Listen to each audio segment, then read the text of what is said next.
Good morning, everyone. Right off the bat, not quite awake yet, but we're going to make it work. I don't know. I didn't sleep right last night. I've been having trouble sleeping, but probably from the burden of always working. So just for a quick recap before we bring our guests in, I see guests in the green room. So we're starting page 28. 28, we're getting there. 27 obviously did get done, but only, it's another testimonial in favor of deadlines. I probably could have finished page 27 Thursday, or maybe even Wednesday, if I was really, really being aggressive with it, but I did not. I only finished it last night at like 11 at night, and it was only because I had a looming deadline. And the reason it was taking so long was it was a weird page to draw. There, I obviously, as usual, I'm not going to spoil anything, but drawing things that were a little strange from angles kind of complicated in your head, and I was doing a lot of hesitating and a lot of not wanting to commit to lines or how something was going to look. So I just wasn't doing it. I was drawing everything else around it, and I finished everything else. And then I was like, now there's this hard thing, and I don't know what I want that to look like. So I was just dragging my feet. And finally, about Thursday night, I realized, like, I'm running out of time. I just got to pick a direction and start hiking through the forest. And, because I got to start a new page Saturday morning. And it's not necessarily something that everybody needs, but I'm just finding more and more the only reason I get this shit done is because I hold myself to, you're getting a page done every week. Nothing else is important. Doesn't have to be the best drawing you've ever done. Doesn't have to be the most perfect string of dialogue you've ever written. Doesn't have to be anything other than done page by page, week by week. So anyway, page 28. Let's see here. We've got two people waiting. First person is having a phenomenal Kickstarter. Seems like, I don't know. To me, it is. It's way over goal. So we'll see what he thinks about it. But the one and only Scott Serkland. How's it going, man? Good. How you doing, Gary? Good. And then we'll just bring him out right now. We have the notorious, the infamous, the true terror of the internet, the one who always stirs up all the drama, hates everybody, argues with everybody all the time, just a nasty, venomous POS, let's be honest. Josh, how's it going? I'm glad. Yeah. Let's bring the heat. Let's get some drama on our channel. I wasn't sure if you were being cynical or I'm like, I thought, because Josh said he might be able to come on, and I'm like, but based on that description, I'm like, oh, maybe he's got somebody else. Who could it be? Yeah, I don't know if you guys are familiar with the fact that I've been jokingly, I've picked Gary as our henchman. Yeah. That on every live stream we're bringing up, like we'll bring him up like in the context of like we'll just casually be talking about something and then be like, yeah, I mean everyone in our community is great except Gary.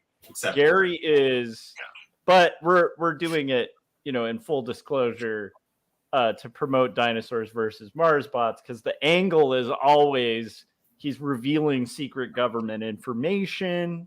Yeah, that kind of thing. So I'm a dirty leaker. Exactly. By the way, you really need to stop revealing those documents. That's all I'm saying. I mean, I know. I'm tempting fate, but yeah. I mean, oh gosh, they found me, Gary. They found me. Is someone? Oh, I was afraid. I was afraid another special guest might come on, like Nietzsche or whoever. Like, but. Oh, Gary. Okay, you might get a kick out of this. So I did the Nietzsche thing. Like the bit in my mind is the idea of picking people that the common public aren't really familiar with, like Greenberg or Nietzsche. Greenberg especially. I think most people at least know. Yeah, know Nietzsche. Yeah, I need to about Nietzsche. Yeah. Yeah, but anyhow, so I had somebody correct me on my knowledge of Nietzsche because I was doing a bit, and I'm like, look, the bit is that like it's the perception people would have of these people. Right. It's, like I'm not going and doing Greenberg and actually going to quote Greenbergian theory. This is what he would say. Yeah. Right. Yeah, like some of his theories weren't bad, but when I go on there, I'm just going to be like flatness, boldness, you know, like whatever. So anyhow, I thought you'd get a kick out of that. Right. People are now fact checking. Yeah, they were like, actually, Nietzsche had some good points. I'm like, yeah, I'm kind of, I get it. That's the bit. Right. Anyhow. That's funny. So Scott, where are you at with your Kickstarter? Are you, last I checked, I felt like you were around like 2,000, something like that. Is that I'm a little above that. I haven't quite hit the 200% goal of reaching funding. I did set a pretty modest goal. I mean, that wasn't my end goal, but I wanted to set something right off the gate that we could hit and then keep going from there. It's sort of right now, it's sort of in that place where it's not, I mean, it started off strong. Now it's kind of, just kind of pushing along, and then, hopefully towards the end, it'll start going back up again. But I'm just trying to, get a few people to back it, hopefully every day, and keep the momentum going. Cause we got to definitely have a stretch goal that we're trying to hit, which is once we hit 3,500, then we have this awesome 3D print that everyone's going to get. So nice. So I've got to do my due diligence and start putting the word out myself. So I was on the word out for youngandthedead.com. Yes. Okay. Youngandthedead.com. Easy to find. Easy to find. I try to make it as easy as possible. So, because Kickstarter is weird, like their search. So I'm kind of moving around the place, but so I did. Are you guys familiar with Tyler James's podcast? What is it? Comics Launch? I don't think so. Okay. So it's probably, as far as comics go, it's probably the big podcast as far as launching on Kickstarter. And he's, Tyler's been kind of, he was been around since the art and story days and stuff like that. Okay. But he's had a lot of success on Kickstarter and everything. So he has a long running podcast and everything. So I did an interview with him it's on his YouTube channel, but I imagine the podcast version, because the podcast version gets a lot more views or listens, I guess I should say. I think it's probably going up next week, but he did like this lightning round where he talks about things you can improve, what you would want to improve on Kickstarter. And I said, it'd be nice if you could see off to the side what you're getting when you back a tier, because it's just text. And then you have to go back into the thing and kind of, this is what I'm getting. So that was my answer to that. But the more I think about it, Kickstarter is really not good about searching for stuff on Kickstarter. Like I'll type in something exactly as exactly as the campaign is worded, and it'll say, "Sorry, we didn't find anything." And I'm like, So I try to make it super easy for just type in youngandthedead.com, that URL, and it'll take you right to the campaign. That's really good. No, I've noticed that too. It's funny, and I hadn't really thought about it until you said it, but I've found myself, when I know there's a Kickstarter I want to back and I can't find the person's link, usually I end up going to Google and searching blah, blah, blah Kickstarter. And rather than just Kickstarter itself. Yeah, because you won't be able to find it on the Kickstarter page. You won't be able to type it in their search field, which is weird. Right. Yeah. I feel like a lot of people would just call that shadow banning instead of just admitting that it's just bad design. But they'd be like, it's because you're shadow banning. You're keeping my amazing Kickstarter for a coffee filter off the. Kickstarter doesn't want you to find stuff and back it on their platform where they make a percentage. That way, right? Exactly. Yeah. You guys don't understand, but Scott is just making great art and he's shadow banned. You guys need to support it. Get him over this evil shadow ban that Kickstarter has placed on this poor man, and go back there and back his Kickstarter. That's what you guys need to do. I'm assuming, just from my limited experience in companies that were small and then blew up, that they probably are still resting their whole thing on the skeleton of whatever their 1.0 version was Yeah. on Kickstarter. And Yeah. now they're like so far down the path, like the idea of like we'd have to strip it down and start over to get this to work right is just, I mean, maybe somewhere in the back of Kickstarter they're working on that, but it's such a overwhelming task. It's like, well, we just got to ride out this weird thing we duct taped together when we started our idea. But Either that or there's somebody at Kickstarter who doesn't want you guys to read Young and the Dead. that's right. Or that. The way you overcome it is by Or that. supporting Scott. I don't know. It's I'm the government. aiming here. It's the government somehow. Oh, Gary, speaking of that podcast that I did the interview on, another question is, if there's a comic book that you want to get the word out about that people might not have heard of, what would it be? And I picked Dinosaurs versus Mars. Oh wow! So I gave you some major plugs on that. The one thing I did say is that I don't know if you can find it because he likes prints like 10 at a time, and you got to jump on it, and then they're gone. So I appreciate that. That's cool. Well, now I gotta go check this channel out. What was the name of it? Well, the podcast is called, like I said, it hasn't aired, but I think you can watch it. You can watch because we recorded on his YouTube channel. I think it's just Comics Launch. Just search Comics Launch on YouTube with an X, Comics with an X. And he's got tons of great information on running a Kickstarter, and he's kind of the expert, especially when it comes to comic book Kickstarters. So I will be. Well, I'm interested in that, and I'll probably be really bothering you with questions sometime next year because I am thinking about someday as in sometime next year doing my first Kickstarter. Yeah, and he also he asked after I mentioned your book, he asked if he's planning on running a Kickstarter. And I said, I think so. He's talking about it. So we'll see. For the trade. I think for the trade would make sense. But you're going to do a trade based on the first three and then another one based on the... Okay. Yeah. So yeah. And then someday, maybe one that's like puts all six together. Yeah, of course. Yeah. And that has to be, tons of extras and a, hardcover, all that stuff. Like, it's actually the actual files that you're getting and everything. And I feel like that needs to be hardbound. I mean, come on. That's what I'm saying. Yeah. It needs to be. But yeah, I like the idea of. I played with the idea of them, even the individuals, the singles, looking like a dossier or looking like a leak. Like I played with like, well, maybe I could make it look a little bit like a manila folder or something with a stamp on. But I ended up not doing that. But for the trades, that's something that I'll probably revisit. Yeah. I think doing like, have you seen the oh my gosh, now I'm gonna get the name wrong, but it's Adrian Tomine's like story of a oh my gosh, it's a long distance cartoonist. It's basically the way he printed it looks like a like one of those sketchbooks with like the little what are those called, like field notes or whatever. It looks like a field notes. Yeah. And then it even has like a grid pattern on it, and it has like the little like rubber band thing attached to it on the book. Oh, so I could imagine doing something like cool that's like custom to like a manila folder or something for the bound one. I've since retired this idea. I suppose anything can be revisited, but years and years and years ago, I had this idea that I wanted to do parody children's books on topics that you would never talk to a child about. Like that was, so like one was going to be like what happened to Grammy Grams after she died. And it would be a whole thing about what autopsies were.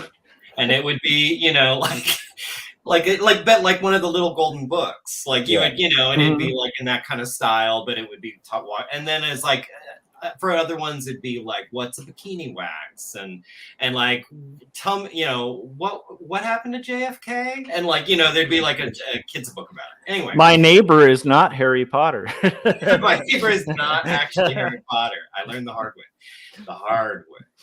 So anyway, that's horrible. Anyway, I thought the first one I'd want to do was the autopsy one.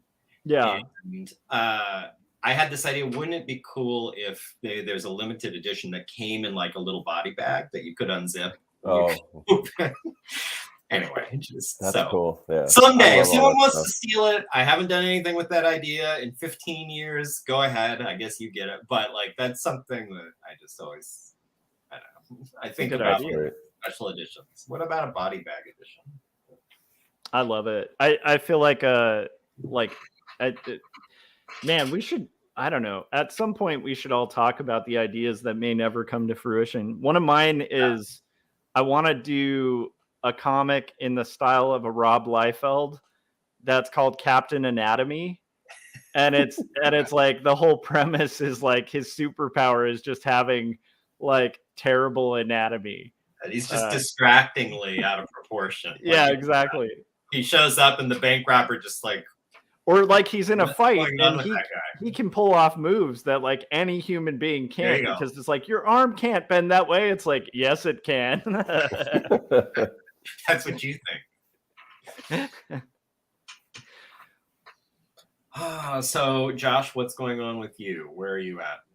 I am on page 32, which is not as far as I need to be, but that is what I'm currently kind of working on a little bit. And hustling my wares for Jacob's apartment. And I just got a banner. I saw that. I'm pretty stoked about that. Looks good. Yeah, so there'll be like 2 of them, like one for each book. And I think that's a cool thing. Like the idea of having like a banner per book, since I'm doing my obnoxious, like only focusing on the books thing. So yeah, that's Awesome. what I'm up to. Yeah. And when is that again, that con? Oh, so that'll be September 3rd and 4th. Oh, so coming up. Mm-hmm. It was really last minute, like me getting the booth, so I'm kind of surprised by it. But we'll see. We'll see how good the con is. There might be a reason I was able to get a booth very easily. Is that the one you tried to do last year that you didn't get into, or? I was initially going to do Long Beach because it's, I love Long Beach. I went to school at Cal State Long Beach. And so that's kind of my neighborhood, but it's like I had heard some horror stories about Long Beach. So I opted to do LA, retaining curiosity for Long Beach. So this year I was way too late to re-up for my table at LA. And so I didn't get into LA, so I was like, well, I'll see if Long Beach is available, and it was. So okay, but I do think it'll be cool. I mean, I love the convention center, and I love Long Beach just as a city. So yeah, we'll see. I am placing reference images around my artboard just for reference. Nice. So I was talking about making the rounds as far as promoting the Kickstarter. So I was also on Marsh's channel yesterday. I did an interview with him, or we just talked. So I put that's out there. So it was fun getting to talk with Marshall. We had him on the Artcasters not too long ago for the first time, which is weird since. Yeah, it is weird. We held off on having Marsh on for. Well, it wasn't us really holding time off. Schedule. Yeah, it wasn't us holding off. We invited him a number of times, but just because his work schedule and him being East Coast and everything, it just never really worked out until now. So, I mean, I kept advocating to get Marsh on, and Scott was like, "No, not that guy. Never gonna." That's how I remember it. That's my memory. Like, no, never. I'm like, look, Marsh is really nice, and Scott's just like, I don't know, man. We're not talking to that. We'd always press him. It's like, what is it? What do you have a beef with him or something? He's like, I can't talk about it. I'm never gonna talk about it. But just no. One of the many beefs I have with creators out there. He also, all three of us are big on the drama, really, and just having feuds and rivalries. Yeah, for sure. It's been a contentious ride co-hosting with Scott. Yeah. Because of his proclivities towards drama. By the way, that's obviously anyone who's out there who knows Scott would understand the humor of this. Scott. I honestly, not that I watch a ton of other comics shows outside of our circle, but I feel like ours has to be the least drama, right? I would think so. It just seems like that's such a baked-in characteristic of every other one I dabble in. It's like, wow, these people seem grumpy, or wow, these people seem like, who are they mad about? What's happening? Well, it gets views. Yeah, I guess.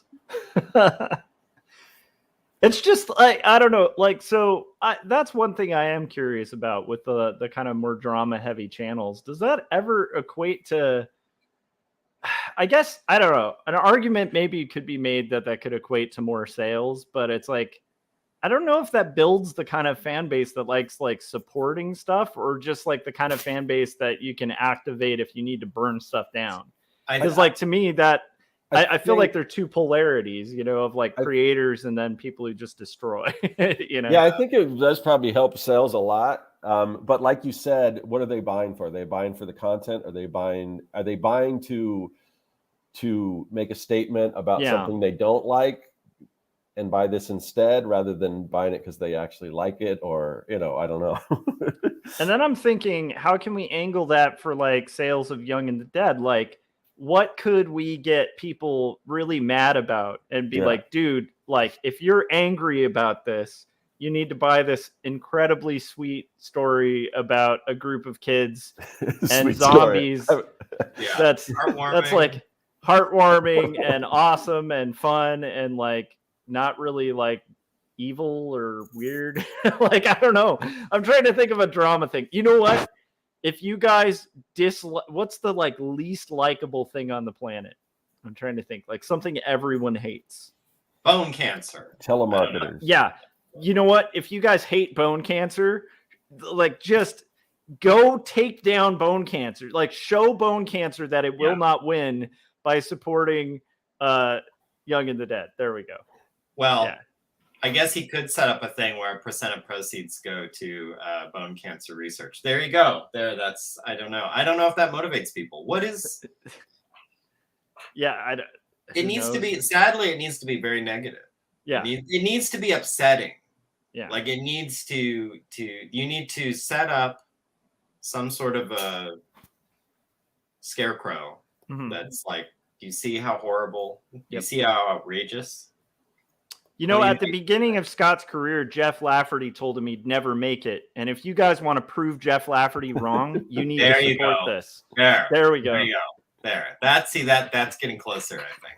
Yeah. Right? Because it's like he was wrong, and we're going to prove him wrong. Yeah. I don't know. I'm trying Isn't that a crazy thing to say? Show him how crazy that is. Oh, my goodness. Sorry. I'm stirring up drama. That's what I do.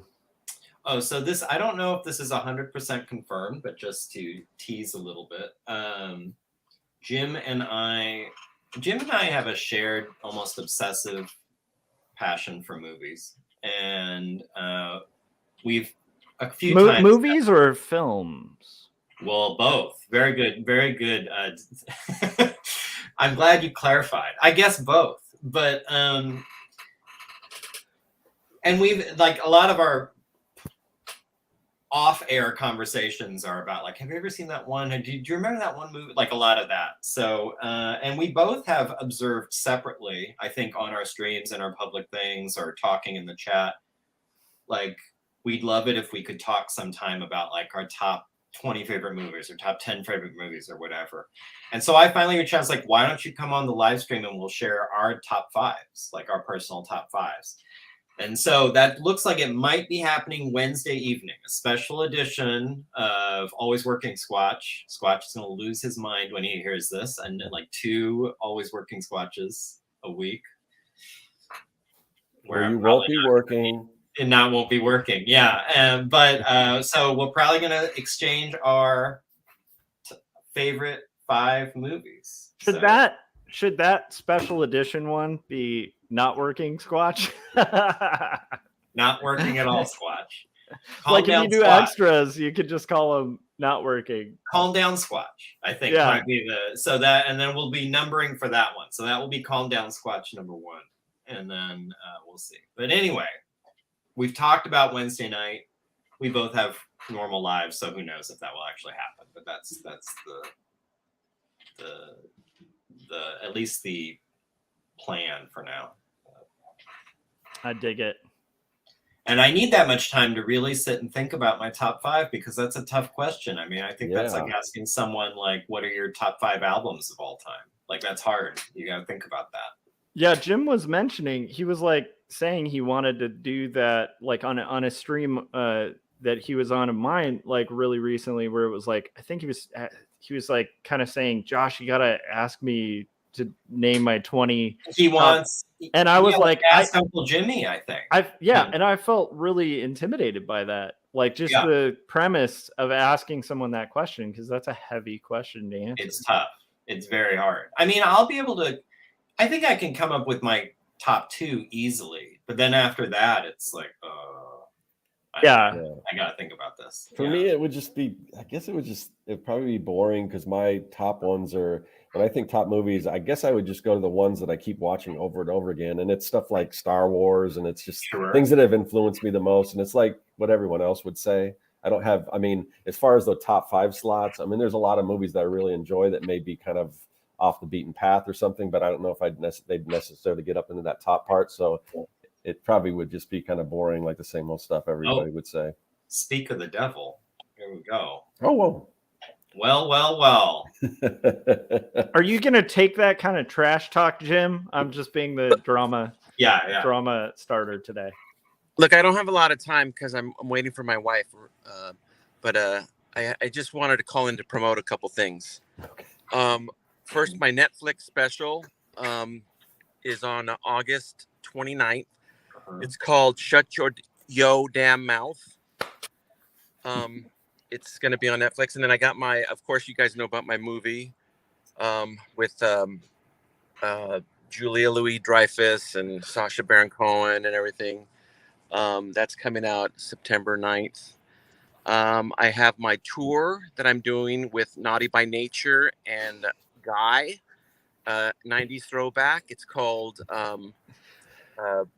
90s Forever with a 4. Mm-hmm. And I've got my line of my wine coming out this next spring, actually.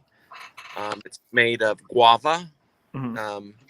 That's coming out. And is that the Quit Your Whining wine? Come on, Josh. Everything's not a joke, man. This is serious. It's costing me money. What else? I got like a lot of things to promote, but those are my main things. So hope you guys can go out and get them. Yeah. So and don't forget to donate to Scott's Kickstarter if you haven't already. Youngandthedead.com. We want to quadruple his goal. Absolutely. Because you know what happens then. No, I don't. That's a weird tier. I don't think I've ever seen that on your Kickstarter. Do you know what happens then, tier? Yeah. You won't believe what happens next. Ironically, that tier is called the Tear Jerker tier. Wow. That's true. Actually, there is a little bit of an incentive there for anyone who wants to see on Artcasters too. If we reach that first tier, we're going to see a prison tier on Scott during an entire episode of Artcasters. I forgot about that. Did you guys do that already? Mm-hmm. Why do you want to torture Scott like that? I'm trying to incentivize people for whatever way we can to get his thing funded. I mean, Scott spent also the memes. Scott spent many years getting rid of those prison tiers and to try to assimilate back. A lot of long laser sessions. Yeah, it's not comfortable. It hurts. It's expensive. Oh, by the way, yes, my new album, Laser Sessions with Daft Punk, is coming out November 1st. So I forgot to mention that. So I love it. So, that's all I got to promote, guys. That's it. What about there's a wonderful movie that you have in the works called The Night Eats Its Own. Did you want to talk a little bit about that? I know there were some missing hikers that were somewhat familiar looking. Gary, you have just been hijacked. Congratulations. No, that's great. I could place more reference images now. So this is 4 times worse for Squatch right now, or 3 times worse for Squatch. Oh yeah, right now. No, he's there's 3 times less work getting done by Gary. So yes, I'm going to promote my other project. The Night Eats Its Own, and that's coming along fine. In fact, I was working on it this morning, and yes, there are 2 missing hitchhikers in this film, and I don't know. I guess they kind of look like Josh and Corey. A little And bit. That's coming along great. I will be posting some preview stuff. Go to Patreon and everything. I just want to promote everything. What else do I want to promote? I want to promote dental hygiene. I think that's good. That is good. What else? I just like to take up all your time promoting my things. So, what else? Did I mention my line of fruit roll-ups coming out? No. I think I did. What are those named? Now I put the pressure on you. Be funny. Be funny right now. By the way, you guys, as Jim is saying this, I just want you guys to keep in mind that Jim is probably the world's foremost funniest comedian on the planet. And everything he says is probably the most genius, funny thing you'll hear. Yeah. Okay, go, Jim. They're called Hodgeberry Extreme. And you know what they taste like? They taste like arrogance. Wow. I'm sorry. I that was acting out. I'm sorry. I guess I did ask. That was wrong. Yeah. Well, you know. What do we got here? Squatch told me to do that. Corey's enjoying the prison tier thing. So I joined a little bit late. Scott, what's the latest update on the Kickstarter? Where you at? The latest we're getting, we're getting close to hopefully getting to the 200% mark as far as funding.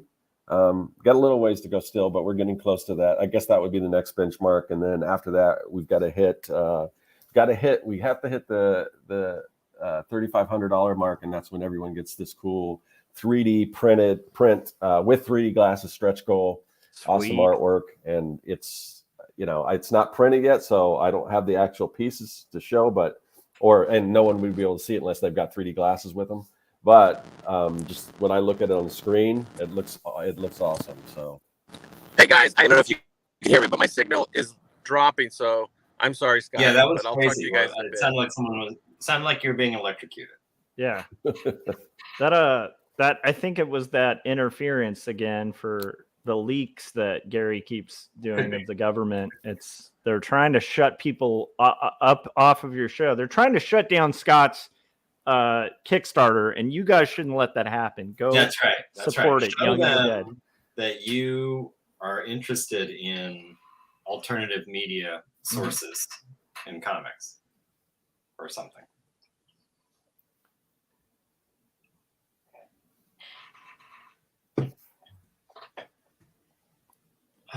You can tell we're actually working, Squatch, because we're not. We've got anytime when there's silence like that means we're actually working. That's true. Opening files, Squatch. See, relax, Squatch, relax. So you get either an entertaining show where people talk, or you get total silence and get work done. People work quietly, side by side.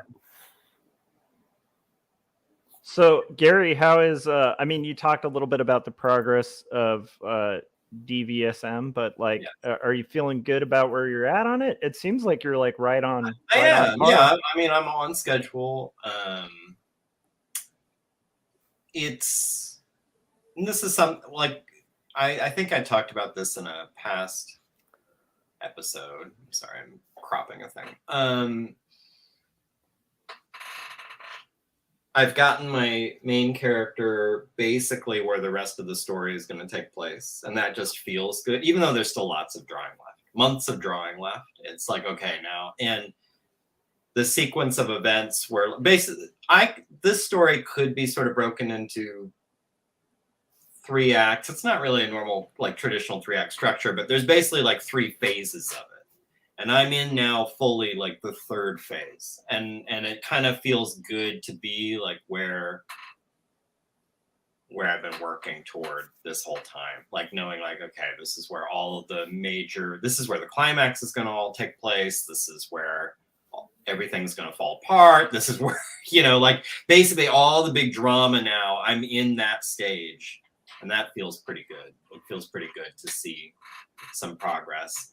Especially since I don't know, and this is a good question for both of you guys. I think we probably all have different points where this happens, but there is definitely a point with each of the comics where I'm fine, I'm plugging away, it's going great. There's ups and downs, but it's going great.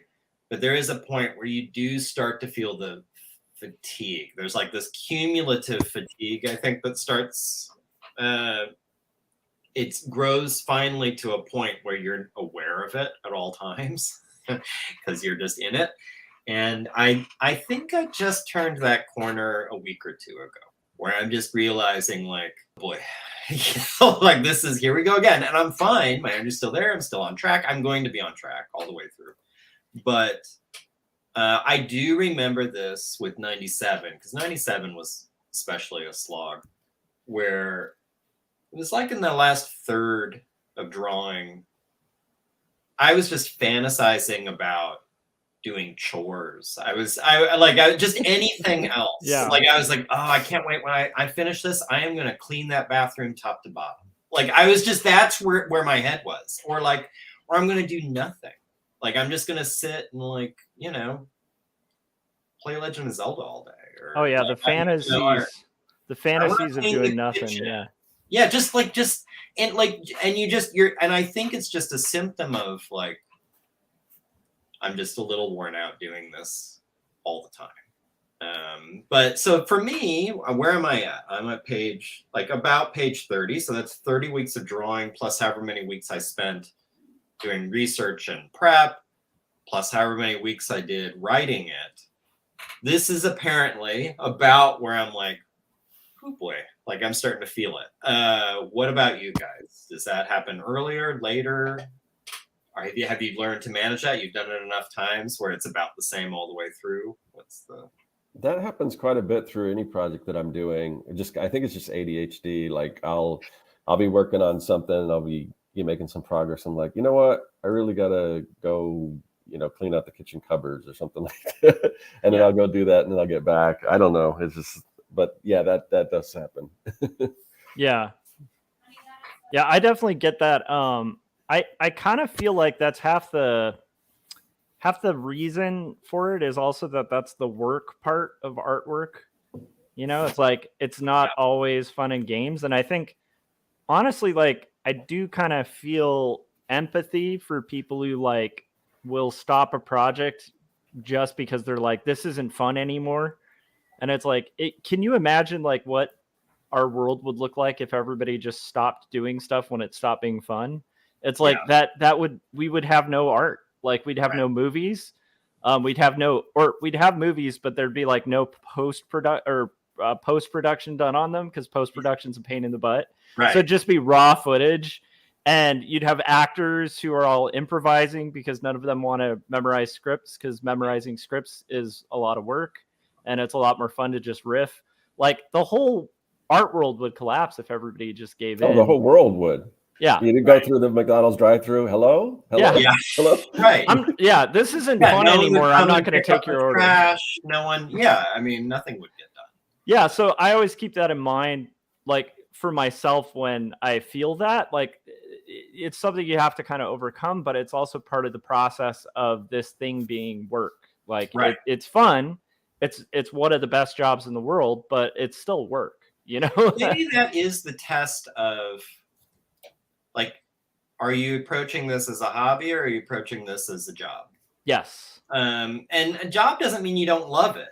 Like, that's the important thing. I think sometimes when people, like, I know lots of people, when they talk about work, it's like, no, you're not supposed to love it. You don't have to love it. It's your job. Like that's that kind of attitude. And I almost like it's inconsistent. Like these are separate concepts. The thing you love is your hobby. The thing you do for money that you hate is your job, which is, I think, just sort of like a mentality of the straights, so to speak, like the squares. It's a little bit of like, that's how it is. I think. Yeah, the fancy whites talk like that. The fancy whites talk about that kind of stuff a lot.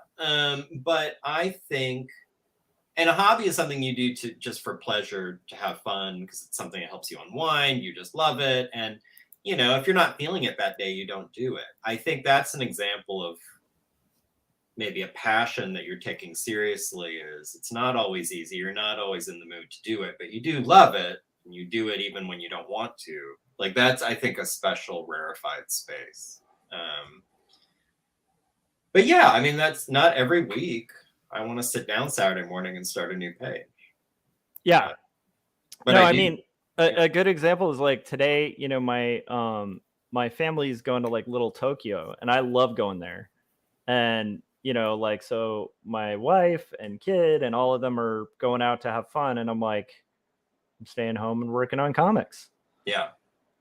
Because I have to, because I'm on deadline. So, but again, it's like, I'm kind of also proud of myself for having the willpower to be like, nope, gonna stay home and get this done, you know? Yeah. So, Yeah.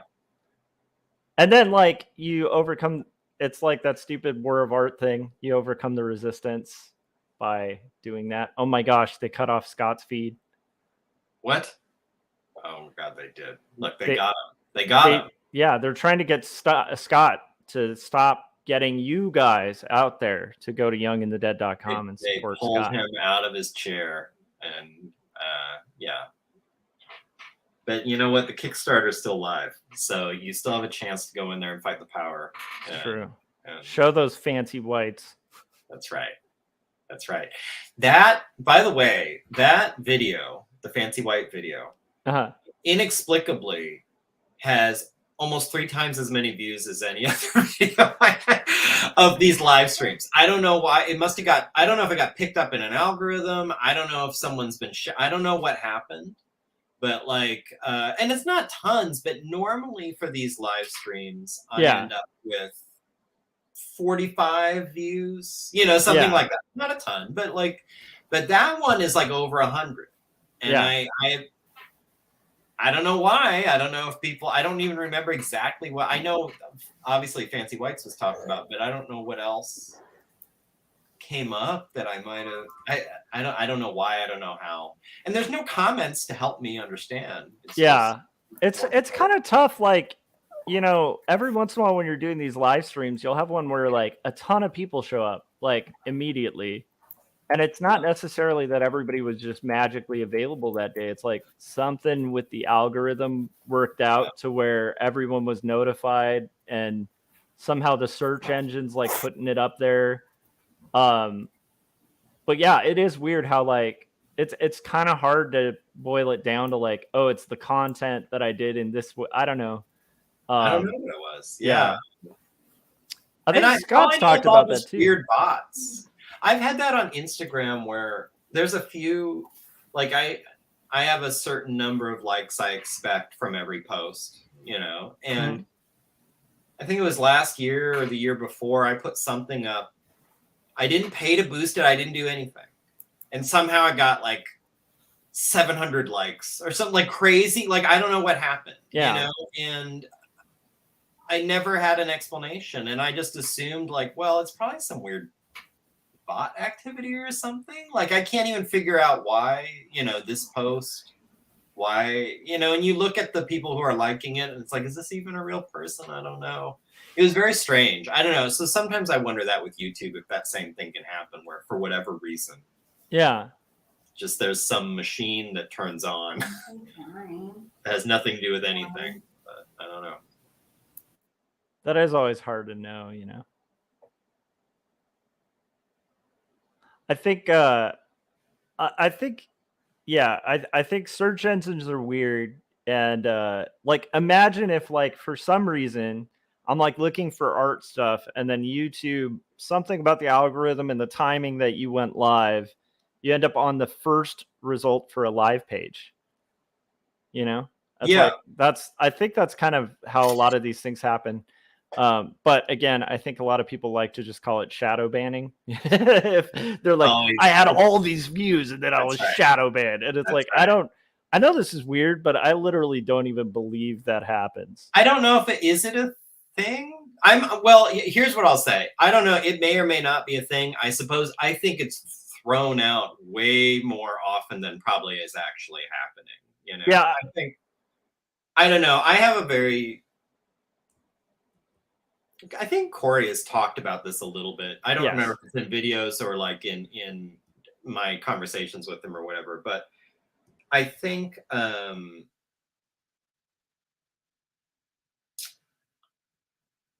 a lot of people were sold a bill of goods on like the power of social media, the power of the internet, the things that can be accomplished if you do this and this and this, if you think about this and research your hashtags and do this, da da da da da. It's like the underpants gnomes profit. Like this will all happen. You're gonna be like you're gonna have millions of views. You're gonna have all these followers. You're gonna make all this money.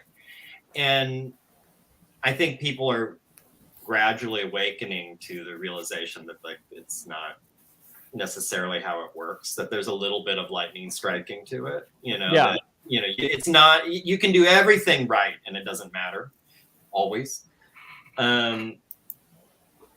I think people who haven't realized that, those are the ones who are out there usually like, I think I've been shadow banned.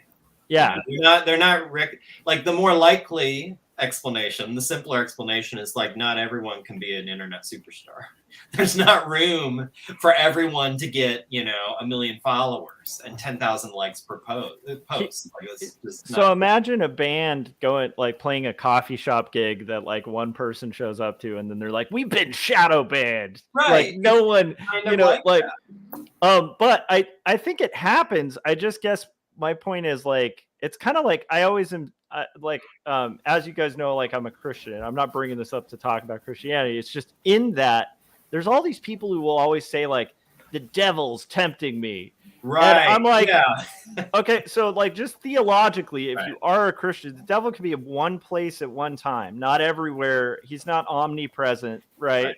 So you're saying that the devil decided that you. Random person, You're the are one. so important that they decided to like ignore all the world leaders, all The the cosmic heads of plan. giant, like Yeah. they didn't need army generals. No, they just specifically were like, this one guy in Iowa, Right. I'm gonna go and I'm gonna mess with him.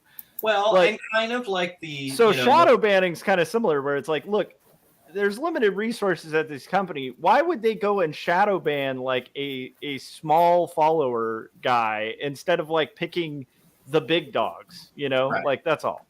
Yeah. Well, and it's also also like the internet thing. There's maybe a simpler explanation. Yes. Like maybe you're just a human with sometimes bad impulses. Maybe you make bad decisions sometimes. Maybe sometimes things happen. It has nothing to do with anything. And then the die didn't go your way. You know, like, I mean, it's just, you know, that's like, rather than come up with this. I mean, but we want that. I think that's the heart of a lot of conspiracy theories. We want a grand actor. We want a reason things happen. We want, you know, like we want some big explanation, even if it's a horrifying explanation. We want an explanation. We don't want it's like, look, sometimes shit happens. Sorry. You know, I mean, it's not, sometimes there's not like, oh, it happened because of this. Yeah. So like sometimes terrible things happen that weren't premeditated, you know, like that's kind of the key thing is like, it's not always a conspiracy, but you know, if you guys want to learn about conspiracies, you should read Gary's comment. In, you know, D versus M. It's 1975, 1997, and coming in the foreseeable future, 1979. Yeah, I mean, Gary talks about all kinds of. They got him. They got Josh. It's sad. There's proof they dampen. Oh, absolutely, they do. I fully believe. You know, they're always kind of tweaking the formula. I think I'm skeptical anytime I hear someone with like 250 followers saying like they've shadow banned me, you know, and like because I put this post up and nobody liked it. I mean, I don't, you know, it's like, okay, I sometimes it could just be like you're not getting any traction. Like that is a possibility. It is a possibility. Hate to break it to you that your content isn't awesome. You know, like, or that it's not going to get 1 million likes. It's not the kind of content that gets 1 million likes. Yeah, not, you know, like it's just sometimes there might be just a normal kind of disappointing explanation. Sometimes it could be yes, the algorithm screwed you, you know, or like they're looking at your content and it's keying something that's like, no, we want to de-emphasize this stuff. That's possible. Or you have, you know, 53 followers. You know? Or you're writing, you know, important topics like kids versus zombies. Yeah. And the lab being mentioned in Young and the Dead is just trying to quash You the gotta, truth. you gotta tamp that stuff down. Exactly. So Yeah. if you guys want to learn about that lab, You should go to. I'm excited for my set of alternative covers. Me too. My $40 tier. Everyone should check out that $40 tier. Absolutely, you're going to get some great art all through again from the beginning, because I've read them like as I've picked them up over the years, and there's gaps in between. And sometimes when I get a new one and I'm like, where were we at? Where did we leave off? Yeah. Oh, I get it. Yeah. Well, it doesn't help that I only put them out every other year or so. Well, yeah, I mean, but with yours, especially since it's a like it's basically each one is picking up right where the last one left off. So I mean, it invites that. Where mine, like, if you don't remember what happened in 75, I don't think you really need to reread 75 right before 79. But yours, I think it's nice to kind of like, oh, let's just kind of refresh our memory where we're at. Yeah, this one just to kind of sweeten the pot or whatever. This one is this was sort of my Empire Strikes Back, where things don't always, ends kind of dire, and then you're unfortunately going to wait until I finish the next one to see how everything unfolds. But there's a pretty big reveal in this one, and so there's some cool stuff. I'm excited for this one to get out there. So. I'm excited too. I'm excited to read it, and I'm very curious to see, because I'm invested.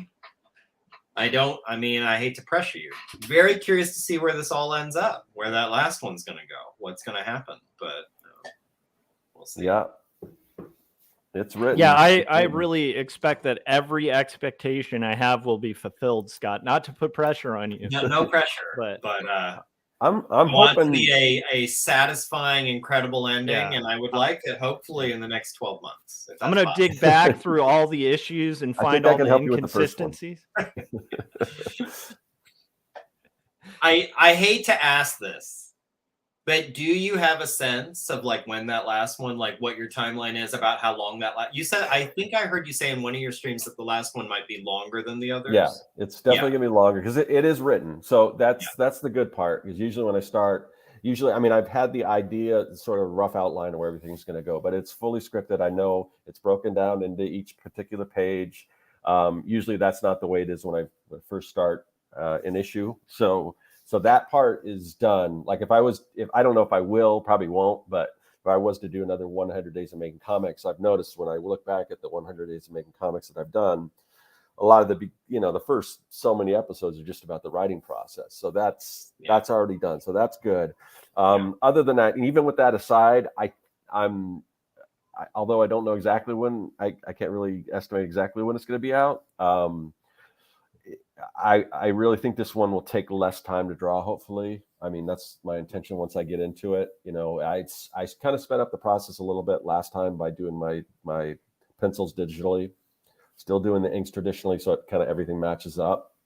But it did kind of speed up the process and everything. So, and I think there's just a motivating factor of seeing that light at the end of the tunnel and just wanting this to be complete. And because I've got other ideas that I want to work on. So, but I'm not even trying to think about those until Young and the Dead's wrapped up. So, yeah. So I'm curious.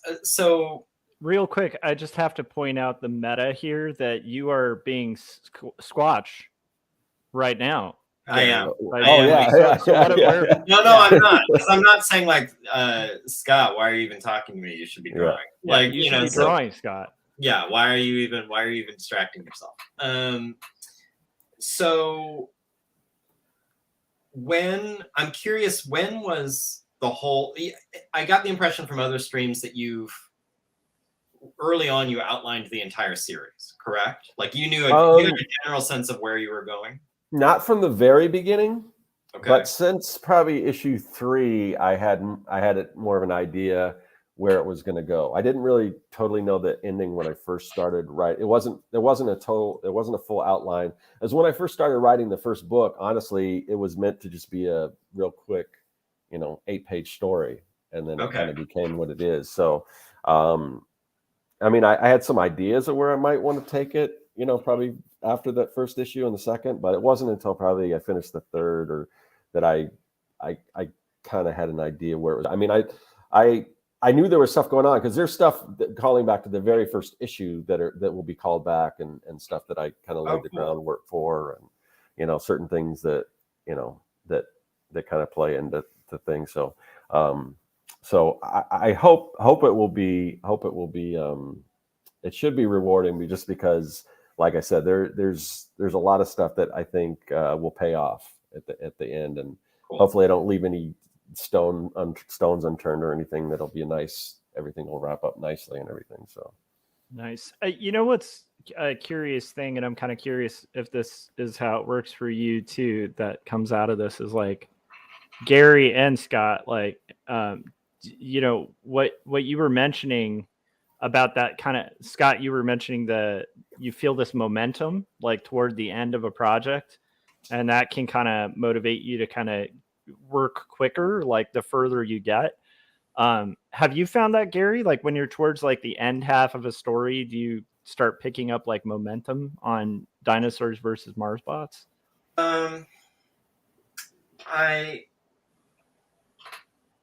Do you like this leaked line from the last Young and the Dead, Scott? Will that work? Leaked line from last. Yes. Okay.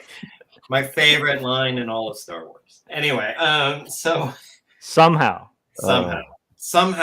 and I just love his delivery during it. You can tell he doesn't like saying it. Somehow the Emperor has returned. That's anyway. really solid writing there. Every time. Somehow, yes. Yeah. If you're ever in a bind, aspiring writers out there, you're not sure how to pull this thing, just say like, look, somehow. I mean, that's how I ended Jacob's Apartment. At the very end, it's got this happy ending, and it's like, how did this all resolve itself so happily? It didn't seem to be going on that arc. Somehow it all worked out. Yeah. Spoiler for part I shouldn't two have spoiled stories. You know, the way it all kind of comes together and works out, you find sort of some source of contentment. It's just somehow. I remember hearing some interview or some soundbite of J.J. Abrams before any trailers were revealed, or we knew the last Star Wars movie, and he said, "Okay, yeah, we're gonna do this thing. I forgot how he worded it, but it was just basically like, what the hell? We're just gonna do this." It's just like, and then when that trailer came out, like, okay, yeah, I guess you did it. You sure did. You sure just did it. So to answer your question, Josh, definitely as I'm closing in on the midway point, and I feel like, so very roughly, the first three are, I think, a lot of establishing the world of D versus M. And I think the last three start to like tie things up and make connections and start to reveal like where this, like, we're coming in for a landing and this is where the landing's going to be. Being almost basically, well, I mean, the third one is totally written and now it's mostly drawn. There's still a lot of drawing left, but mostly drawn. Approaching the point where there's more work behind me than ahead, it does feel really good. And it also, it makes me more often, even though I had outlined all 6 years ago, the ideas for 4, 5, and 6 are coming like hard and fast now, you know, because it's easier to visualize like where, like the arc of this. So like all the time, like while I had the outlines before, I didn't flesh out a lot of the details. Now all the time I'll be working on this, and like ideas for one of the last 3 will pop into my head and I have to stop and open my Word doc to get them down. So like it's something about being able to, now that I have enough work here, like the first arc, to visualize the second arc, it makes it easier to wrap my creative brain around and kind of figure out like, okay, so this is what I need to do this in the next one. And I probably should do this one in the 5th, and definitely in the 6th, like in the conclusion, like there should be some element of this. And I got to remember to reference this again. And it's just easier to, I think, visualize the whole thing. But, and it doesn't make the work go any faster, but I think it gives you a little bit of a creative second wind. Like it Yeah. makes me like, all right, this is happening. This is going to get there. It's easier for me now to visualize actually doing all 6. Where when I was doing like the first one or even the second, it was very abstract. This idea of like, I'm going to do 6 of these.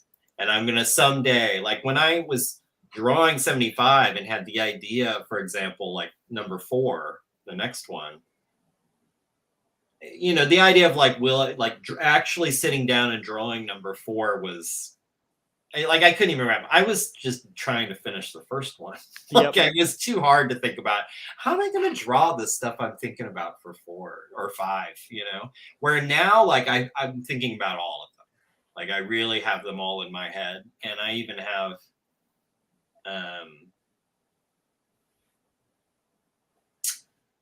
with no real specific timeline, but I do a lot of like location scouting for these, like to get a feel for like what things would look like. And I've already kind of planned, like there's a camping trip I want to plan to see like this part of Arizona so I can take pictures of it.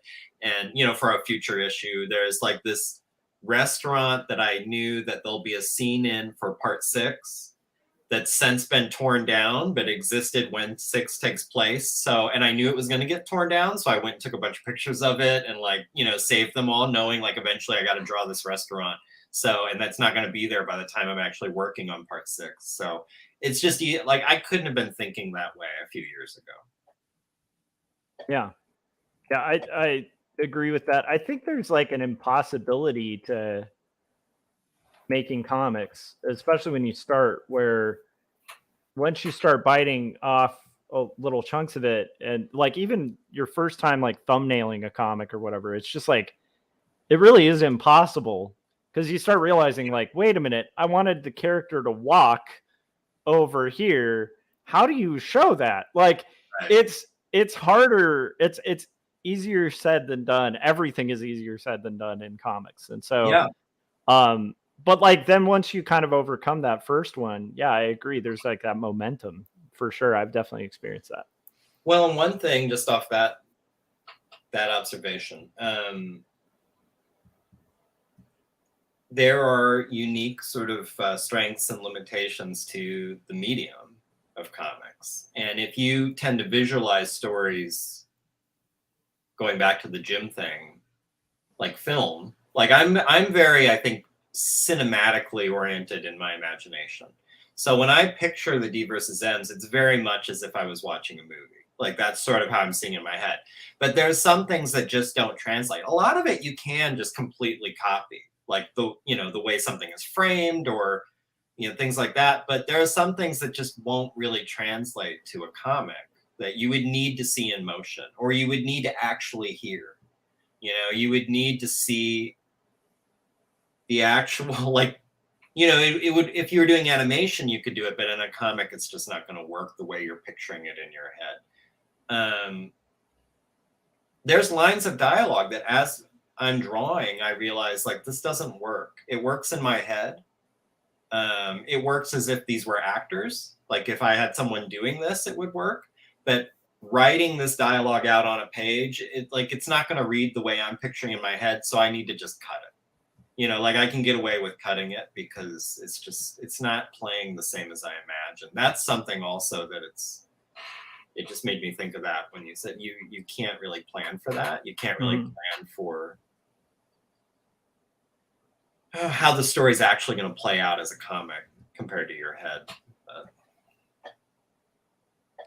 Yeah, and I think that's one of the things that kind of makes people do the "this isn't fun anymore" quitting thing sometimes, because the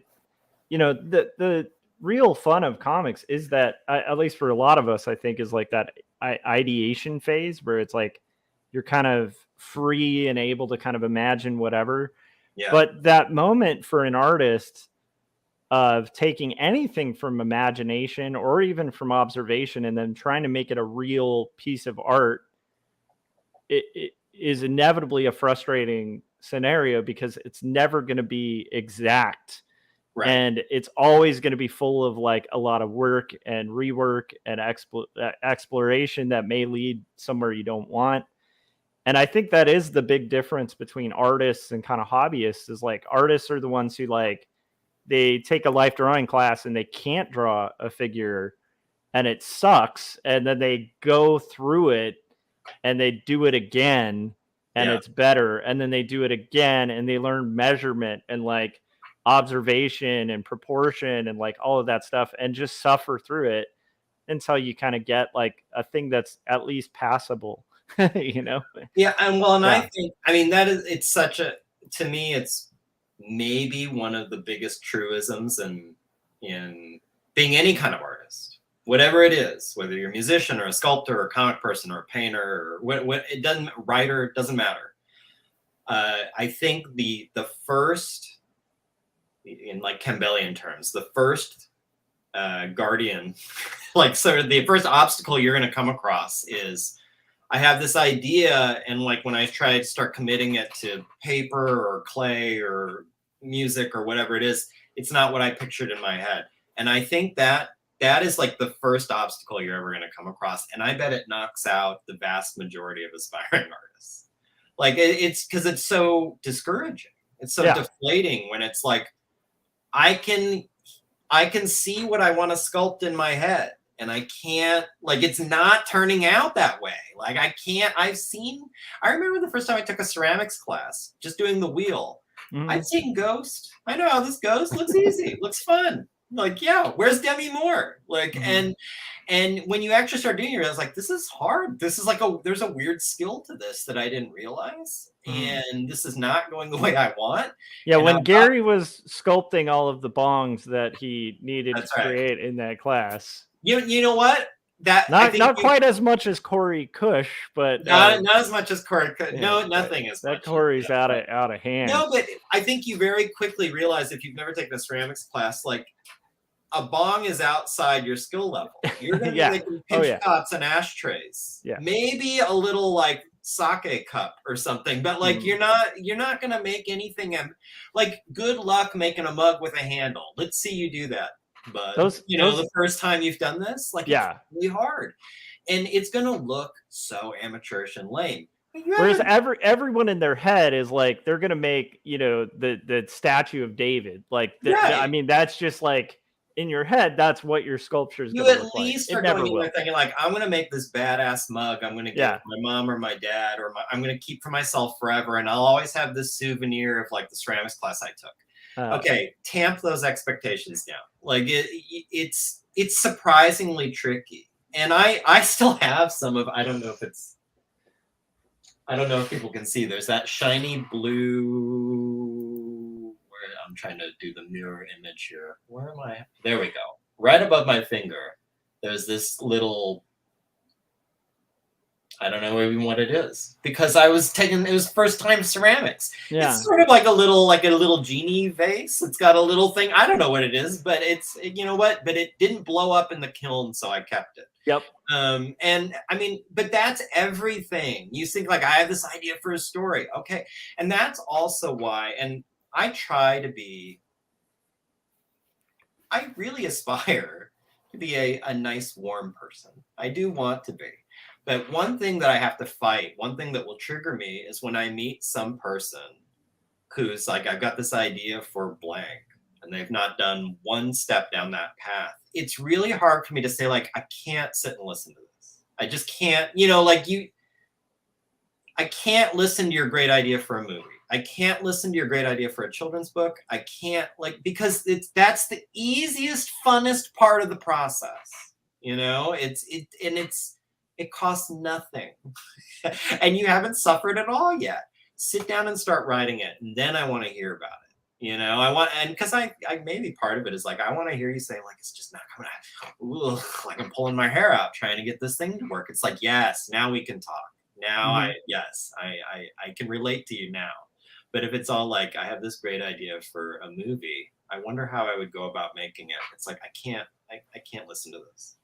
Well, it's one of the reasons that, like, if I'm getting feedback from like Scott or you, I'll take it pretty seriously. If I'm getting feedback from somebody who can't draw a stick figure, unless they're like a professional critic who's a solid reader and they're doing story critiques, because that's very valid. But it's like, I tend to not take, like, if somebody's not in the ring like fighting, it's really Yeah. hard to take their like critique about like, oh, when somebody threw that left punch, why didn't you just do this? That's what I would have done. And you're like, dude, you haven't stepped in a ring in your life. Like, what are you talking about? You know, like I very much take, you know, my peers seriously, but like, I always find it strange when someone who can't draw is telling me something about the process of drawing, where I'm like, I can't. That is really hard for me to tolerate. You know, like I don't know, in a similar fashion, which makes me a less pleasant person, I think. But yeah. It's hard. It's hard. I think that's one of the. But no, I know totally what you mean. Like that there's a visceral reaction that you're not happy about. Yeah. You know? But I can understand it. I mean, I'm sure I do that with. Look, I'm sure there's things that are not my area of expertise that I sit and weigh in on that someone out there would be like, this guy has no idea what he's talking about, you know? And you have to remind yourself of some humility and some and all that. But the initial reaction is there. The initial reaction of like, why do I care what you think? Why do I, you know, like, why are you telling me this stupid thing? Well, it's more of like, I think that like, you know, people who don't draw can give valid criticism about something off on a drawing. Like, for instance, if I show my art to somebody and they're like, what's going on with that leg? It's like, there's a good sign that I probably messed up somehow drawing the leg. Right.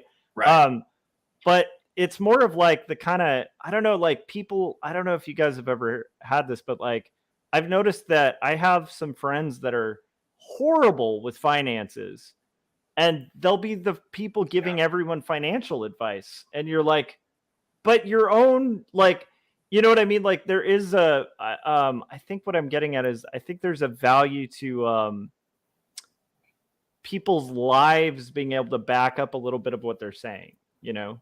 Absolutely. Yeah. No, and I to be clear, since I want to emphasize a point you made.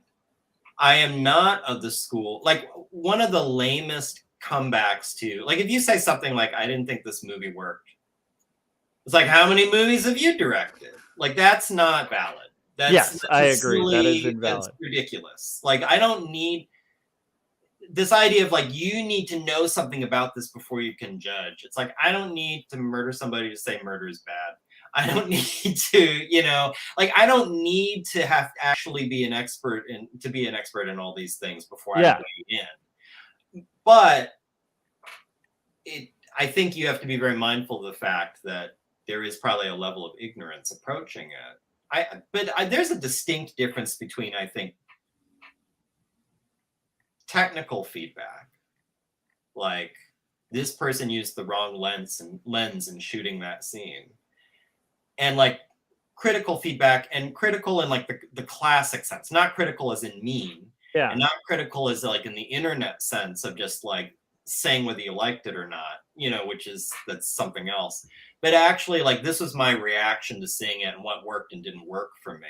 Yeah, that's valid, and you don't need to know anything about filmmaking to do that for a movie. You don't need to know anything about comics to do that to a comic. You know, you can be a little objective about your response to it. But yeah, that's a fair point. I would agree with that.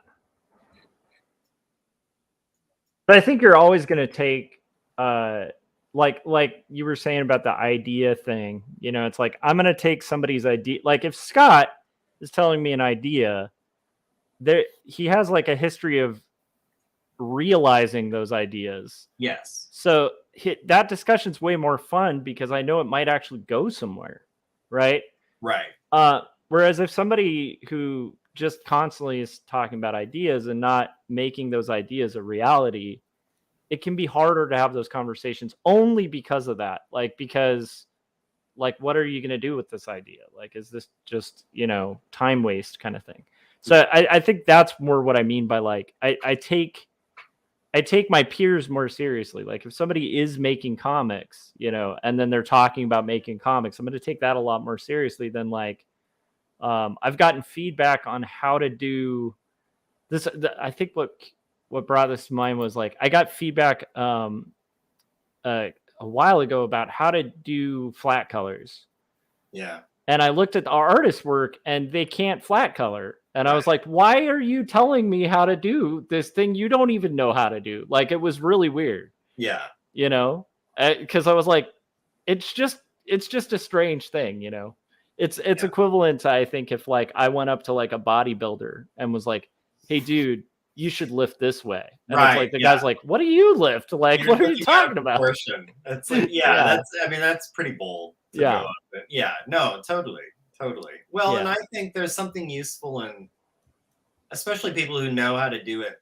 I don't know. This was an interesting thing. I remember Keith Foster, the writer of Doja.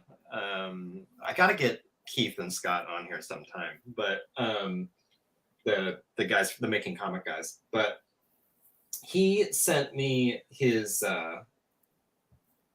draft for his latest book, which is 3 Protectors. And he'd spread it around to a couple people, and I read through it and I gave some like general like my notes. And he noted, and it was interesting. I don't know why. I think I'm still obviously still processing it. I don't know what my conclusion is yet, but it was an interesting observation. So he was talking about the feedback he got on the Making Comics podcast. And he was saying, whereas most people, he would give them like the thing and they would come back notes. It's like, change this to this, change this. It was very, the way he described it, prescriptive. Like, if you do this, if you make this change, you know, like this will work better. If you know, or whatever. Like, it was very specific, like this needs to change. This is like, fix this. Where he said, my feedback was more observational. This part didn't work for me. I was confused here. Like, I never gave specific roadmaps. Like, if you make this change, it'll work. If you do this, like, take this out, remove this. Like, I wasn't being like very specific about how to fix it. I was just talking about the parts that I felt like needed fixing. Yeah. And he didn't say one was better or worse. He just singled out my feedback as having more of that quality. And I was just, I don't know, I was thinking about like, well, which would be more useful to me? I think that's the reason I gave feedback in that form, is that would be more valuable to me. Yeah. It's just to say like, this didn't work for me. Like, I need to come up with my own fix, but it's useful to know like what didn't work. You know? Yeah. Like point out a story hole, but you don't have to fill it. You know, like, I don't know, like, you're the writer. Yeah. You know, like you, and I think that was sort of my attitude. It's like, I'm not gonna, like, my solution for it's gonna be different from your solution because it's your story, you know, like, so I'm just gonna say like, this part, like, it was confusing, or it didn't work for me, or I think you're trying to make it do this and that's not how I'm getting it, or whatever. I'm just observing things, but I'm not saying like, this is how you fix that, because it's like, I don't know, all I'm telling you is this needs to be fixed. Like, I'm hearing a rattle. Like, I don't know what it is. I don't know how you fix it, but there's definitely a rattle in this door. Or there's definitely like, I'm noticing like the brakes aren't quite, I don't know what the problem is with the brakes, but the brakes aren't quite gripping. Nice. What about you guys? Like, what form of, do you like to hear suggestions? Like, what if you did this? What if you did that? You know, it might work better if you did this, or is that useful to you? Or would you prefer just hear like, I couldn't follow this page. Like, or I didn't know, like, I wasn't sure where your flow was. I was reading the panels out of order, or I couldn't tell like what exactly was happening. Like, when that person walked, like, do you just want to hear like, this is the problem I noticed? Or do you want to hear some proposed solutions? But I guess it depends. Like Josh said, kind of who it's coming from. Not that everyone has to be an expert, because like Josh pointed out, you know, somebody can obviously, doesn't mean they're an artist if they can point out that something looks weird and they point it out and you're like, oh yeah, definitely I made a mistake there or whatever. Oh, I drew that guy with 6 fingers, which I haven't done that recently, but at one point I think I did. I think we've all been there, or we've done the right hand on the left thing. Yeah, you know, yeah, by that type of accident. thing. You're like, oh, the thumb's on the wrong side there. So, but yeah, I mean, I definitely appreciate it. It also helps. It depends how they approach it. If they're coming at it from like, oh man, you suck, or what, that type of thing, or if it's just like, a lot of times people put like a little, they'll soften the blow a little bit, like, hey, I don't, I'm not trying to be a jerk or anything. I just noticed this, and that does help when people do that. So it kind of depends how people approach that, And I just like, I think I got a comment. I did get a comment a little earlier about somebody wanting to know if I could do a YouTube video where I basically critique people's artwork and stuff. And I'm like, that's not really what I do. I don't really like to do that, because people, just as much as even they say they're not ready to hear. A lot of times they're not ready to hear that kind of criticism. I mean, I do stuff like that, like in certain my Patreon tiers where I, that type of thing. I think if somebody's willing to put down money and it's like they're serious enough that, yeah, I really do want to learn. I really want to, and I'm making an investment to get better type of thing. In that case, I will give critiques or whatever, but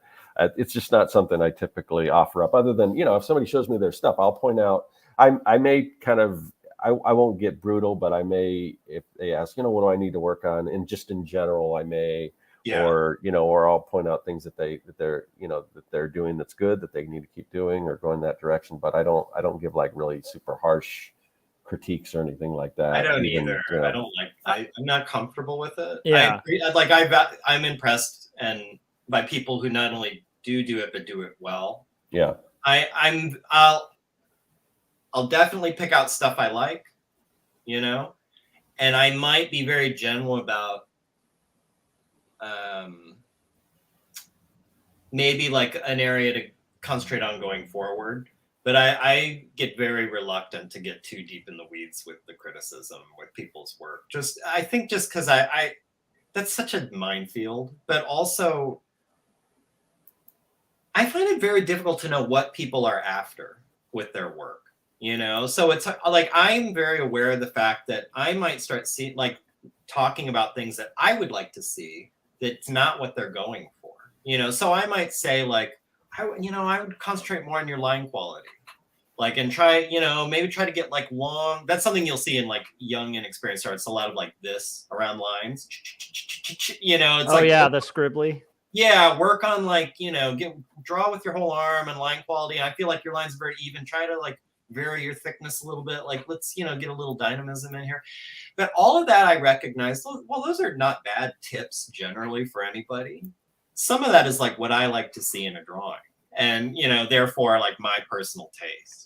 And I can imagine, like, maybe that's not what someone's after. And, like, I would hate to confuse a young person by saying, like, oh, you should really focus on this. And it's like, maybe that's not where they're going. I don't know. I've always been I remember Dan Ikas, he was doing basically portfolio reviews for a while on his in his Facebook group. And he asked me at one point, he was getting overwhelmed by it. And he was like, do you want to come in and help me do some of these? And I actually, initially, I was like, yeah, I would do that. And then very quickly, I was like, I'm not comfortable. Like, I don't want to be that kind of authority figure. Like, other people are great at it. Other people like it. Other people might feel like they're doing something of value. I wasn't confident in any of those boxes. So I was like, I think it depends too on the context, because like I think that for a portfolio review or a critique to really land or have any purpose, it requires a certain amount of vulnerability and trust. Yeah. And so like in a college setting, you build that with your students and you present them with an environment which would be really hard if it was being like recorded. And the critique of that person's work is going to live in infamy, because like that's just going to make them feel bad. It's like the purpose of a critique isn't to make people feel bad; it's to make them be able to see. And and so that requires them to have a trust for you, which I totally agree with Scott. Like part of why that works in an institution is like people are paying to get better, so you have a financial incentive as the teacher, like not just that, a responsibility to give people their money's worth and train them and tell them truth. But people are paying for the truth. In an art school, a good percentage of what you're paying for is for a teacher to objectively view your work and tell you the truth, whether you like it or not. And like, that is the value of an institution. It's the humanities. You're learning about truth and beauty, and like, you pay teachers to be true. Right. If you want to pay people to lie to you, just, like pay for softer hitting critiques. Right. And tell people like, I'm going to pay you to lie to me. But the thing that I have trouble with critiquing people online is, much like Scott was saying, I don't think people are prepared for it. Because I've had to critique people at college institutions, and young people, like, it requires a lot of time and a lot of training in order to critique people's work. And it also requires a lot of strength on the part of the young artist who sincerely wants to get better. And honestly, I've had people online who are like, hey, can you tell me what you think about your work? And it's like, I can't tell them sincerity. Like, and the other thing is, I'm not going to critique somebody who's not asking. If they say, I made that mistake, like early on when I started doing social media, where a couple of people approached me and were like, what do you think of this? And I gave them a formal critique, and they like unfriended me and unfollowed me, and were like super defensive. And I'm like, oh, you didn't actually want to know. They wanted validation. And that's hard to sniff out, especially in an online environment. In a classroom, and I think that would free me up. Yeah. Because I would have this mentality of like, you paid your tuition. Or like as an art director, it's like when there's money on the line and clients on the line, it's like, I can't afford to lie to you. Like, exactly. Yeah. But like, online. Well, and and this kind of goes back into like good versus bad criticism, but I cringe every time. I'm a member of some of these like comic Facebook groups, and every once in a while you'll see someone post some drawing and say like, hey, trying to get better with my drawing, any feedback would be appreciated. And I wince, where it's like, don't do it this way. Like, no.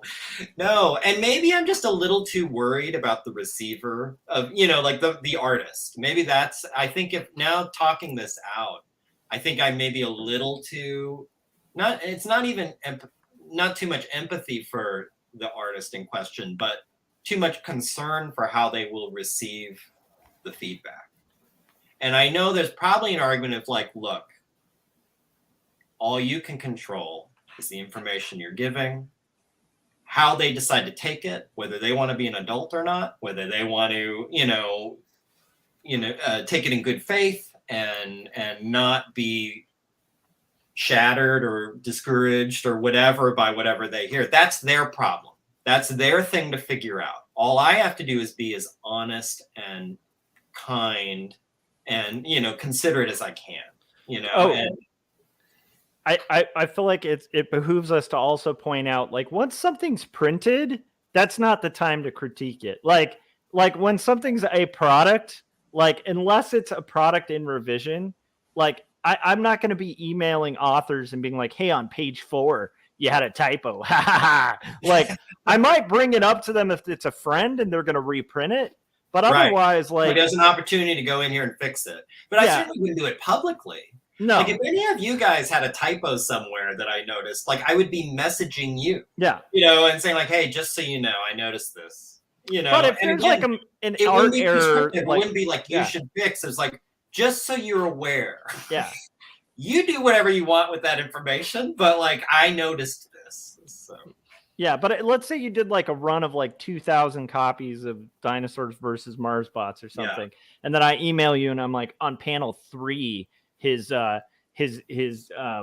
sleeve is in the wrong direction because he rolled it up and then it unrolled. It's like, no. Like, unless he's reprinting it, there's no purpose in that. For the record, I do want to know that. Actually, okay. I do, because I like knowing that. I'm just saying, like, maybe a personal approach is better than like, publicly being like, this is a thing you need to fix, because you can't like recall 2,000 copies. No, and that's already done. Yeah, it's already happened. But it's tough. I mean, by the way, on panel 3, he does have. No, I'm just kidding.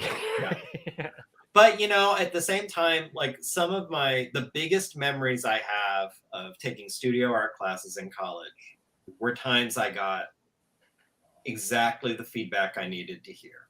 Yeah. Like exactly the thing to steer me back in the right direction. Like those are I don't know if I remember any real positive feedback. No. Even though I know I got it, but because that's not useful to me. Positive isn't useful to me. Yeah. Negative was useful, but I'll always remember one of my favorite life drawing stories to tell. It was one of the first few long poses I was doing, where the female model's up there and she's in a reclining sort of a very classic life drawing, sort of seated reclining pose on this couch that was up there, and I'm sitting there, drawing away, and the teachers floating around the room as they do, and they'll stand behind you for a little while and look over your shoulder while you're drawing silently, and you're kind of very aware of it and trying not to think of it. And she's watching me draw for a little while, and she's gesturing for my charcoal. So I give it to her, and she takes it and she looks at me and she goes, "You're being far too kind to her." And she adds this roll of fat on her belly that I had neglected to draw. And I remembered that forever. And I think it was draw what's there, you jackass. Don't draw your idealized version of this thing. Draw what you're seeing. You're not drawing what you're seeing. And like I said, this has been 25 years. One of my favorite bits of feedback I ever got. Where it was a critique. It was you're not drawing what you're seeing. You're idealizing her. Draw her body. Draw your body as you see it. I can think of all of those. Every time someone came by, a teacher came by and was like, "What are you doing? Stop it." Mm-hmm. I can't remember any time saying this is really beautiful. This is really, and I'm sure it happened. I know it happened, but I don't think about those.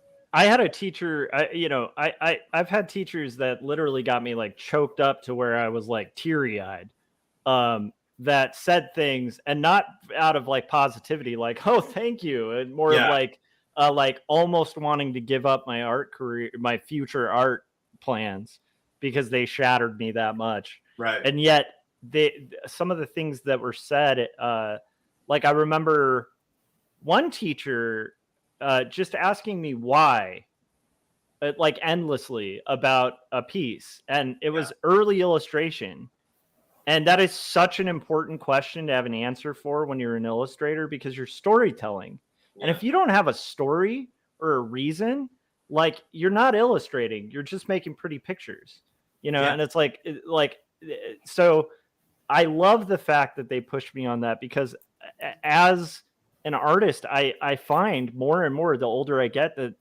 I could care less how beautifully something's executed if there's no concept.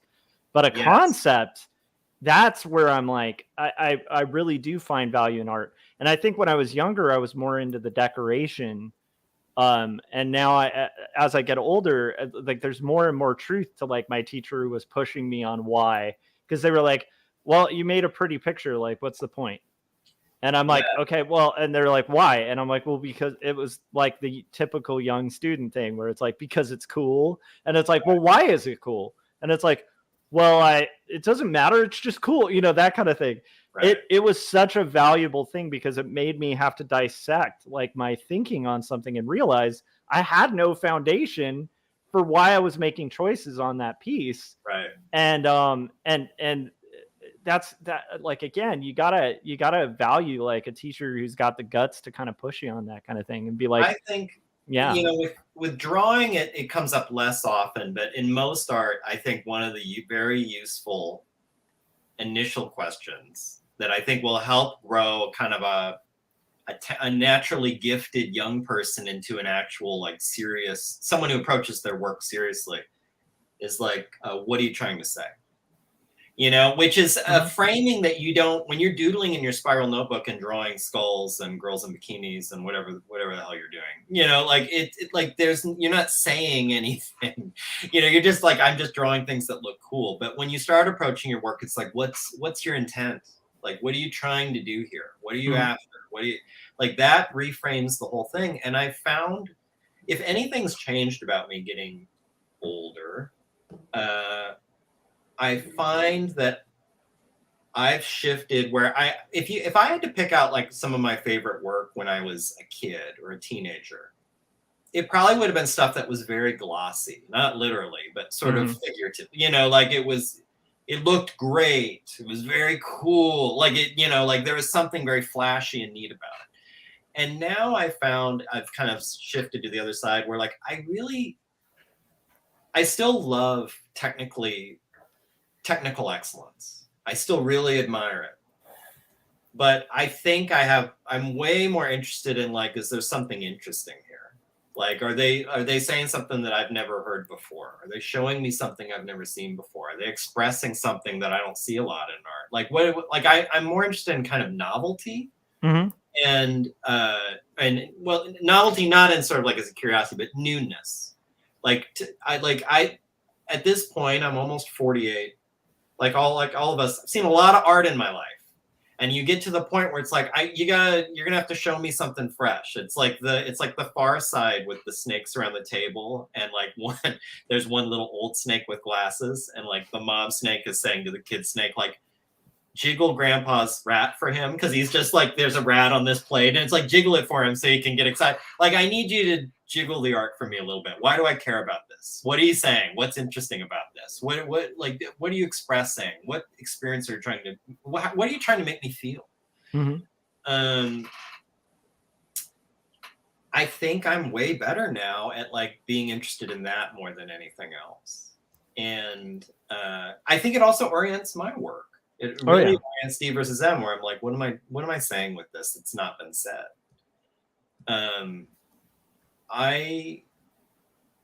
I do remember, again, with feedback, like creative writing classes I took, drawing classes, it was like, why are you choosing to, like, even with still life, why are you framing it like that? Just to make you think about it a little bit. Like, how is yours going to be different from everybody else's? Yeah. And that's a question. You know? And I honestly think that, you know, like, that would probably be the feedback that I don't give a lot of artists, but I would give if I were in a college setting, or like when I'm art directing, you know, is like asking why. Like, why are you making that choice? Like, have you thought about why? If you don't have an answer for that, and you were just like, oh, I just wanted to draw, like, I don't know, like Darth Vader or something. It's like, even if you want to draw Darth Vader, like, when you draw him, what are you going to say about Darth Vader in your drawing? That's more interesting. And if you can answer that as you're doing it, and not after the fact, where you're like, well, I didn't have an intention, I'm just going to invent intention. Like, no, like, if you can answer that as you're doing it, what's weird is then when Gary looks at that drawing, he'll be able to answer it without asking you.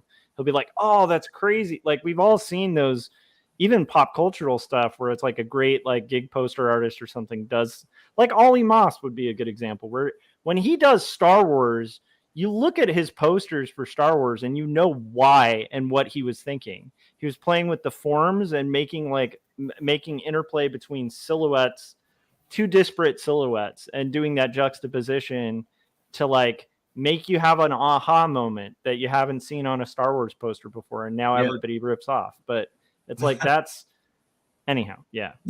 Well, and that's usually I haven't talked about fan art in a long time, and I'm not I feel like I want to add some disclaimers here. I'm not anti fan art. I have a lot of good friends who do fan art, and they're great at it. You know, it's not like, oh, fan art is bullshit. That's not what I'm saying. But I do have an attitude, especially when I walk Artist Alley at a Comic-Con. It's like, if you're going to sit and draw Batman, like, what are you bringing to the table? How is your, like, I feel like I would feel a lot of pressure. It's like, if I don't have a take on this, why am I even going to bother? And that's personally why I am not interested in doing fan art myself, because it's very few comic book characters or movie characters, whatever, that I can think about and think like, here's a neat spin. Yeah. You know, like to me, it's not like, I have no interest in recreating Jim Lee's Batman. Like, Jim Lee did that, you know, like, I have no interest in doing Mignola's Hellboy. Like, he did that. Like, so unless I'm going to figure out my own weird way to do it. Or it's like, wouldn't it be cool if Batman's suit looked a little like this? Or wouldn't it be cool, like, if I could come up with that, then maybe. But like, otherwise, it's like, why am I not sitting and drawing Darth Vader, even though I'm a huge Star Wars geek? It's like, because I have nothing to add to that conversation, you know? And that's sort of my thing. Now, that's not, again. No, I love it. It reminds me of Chris, like my friend Chris Cawagua does licensed art for like Lucasfilm and stuff like that. And like one of the big things I love about Chris Cawagua's stuff is like he'll do Darth Vader, but he'll do him as Atlas holding the Death Star. And it's like, that's a great concept. Like no one had done that concept. There's a concept to it. There's an idea to it. And then the frame around the border is all like thematic to like the Empire and stuff like that. And like he'll do that with like Marvel properties where he'll do Thor, but he'll like do some art research and like look at like Norse frames from like back in the day. So everything in it, including like he'll even use like Norse language, like it just to be like, this is going to be like the Norse badass like picture of Thor, and like coming up with like, how can this be fresh? And it's like, and I especially feel the like Vader as Atlas thing, when we know we are just about to enter a dystopian nightmare of Darth Vader fan art with half the helmet removed so you see Anakin's face. Like, get ready, guys. Like, because of Rebels and now the Obi-Wan series, that's going to be every other fan art drawing of Darth Vader in Comic-Con for the next 10 years. Like, and it's depressing to me. It's such a bummer because these are very talented people. And it's like, unless, now it doesn't mean don't draw that, but it's like, at least it better really reek of your style or something, you know, like do something with it, because I think we're going to have indistinguishable drawings of that. Just that they could, you know, it could be any artist or no artist at all. It could be a AI generated art image, Darth Vader with half helmet missing, and then the robot spits it out and it's like print. Like, that's what we're going to be getting, you know. Do something with it, please. I beg you. Add your voice to it, right? Like at least have a concept, at least have an idea that you're expressing visually. Even if this is going to be a chorus, like, decide you're going to do alto or something, you know, like I'm going to trill my voice a little bit, something, please, please. I want a reason for the feedback in the song. I don't just want feedback. I don't mind feedback. I want there to be a reason. Right. Yeah. I love that. What do you think, Scott? Are you still there? Yeah, I'm sorry. He's the only one working on all these work. Hey, I'm working. I'm going to work right now while Scott weighs in on how all fan art is terrible. There we go. Go ahead. Go ahead. I mean, I pretty much, I'm in line with what Gary was talking about. I mean, I've talked about that before, but you know, I don't typically do a lot of fan art for those reasons. I mean, I want people to appreciate my work not because I'm drawing Batman, but because it's something that I've created. So, you know, not that I haven't, I definitely don't, I've definitely never really done, well, I take that back. Early on, I did some stuff that I would consider more on the parody side, you know, featuring stuff. Like I did one that was like mashups and stuff like that, stuff you would see back in the Threadless days, where I did like the Tron Burgundy, where it was Ron Burgundy, but he had like the Tron stuff and everything. That's like funny. That. I never saw Tron Burgundy, but that's... Oh, yeah.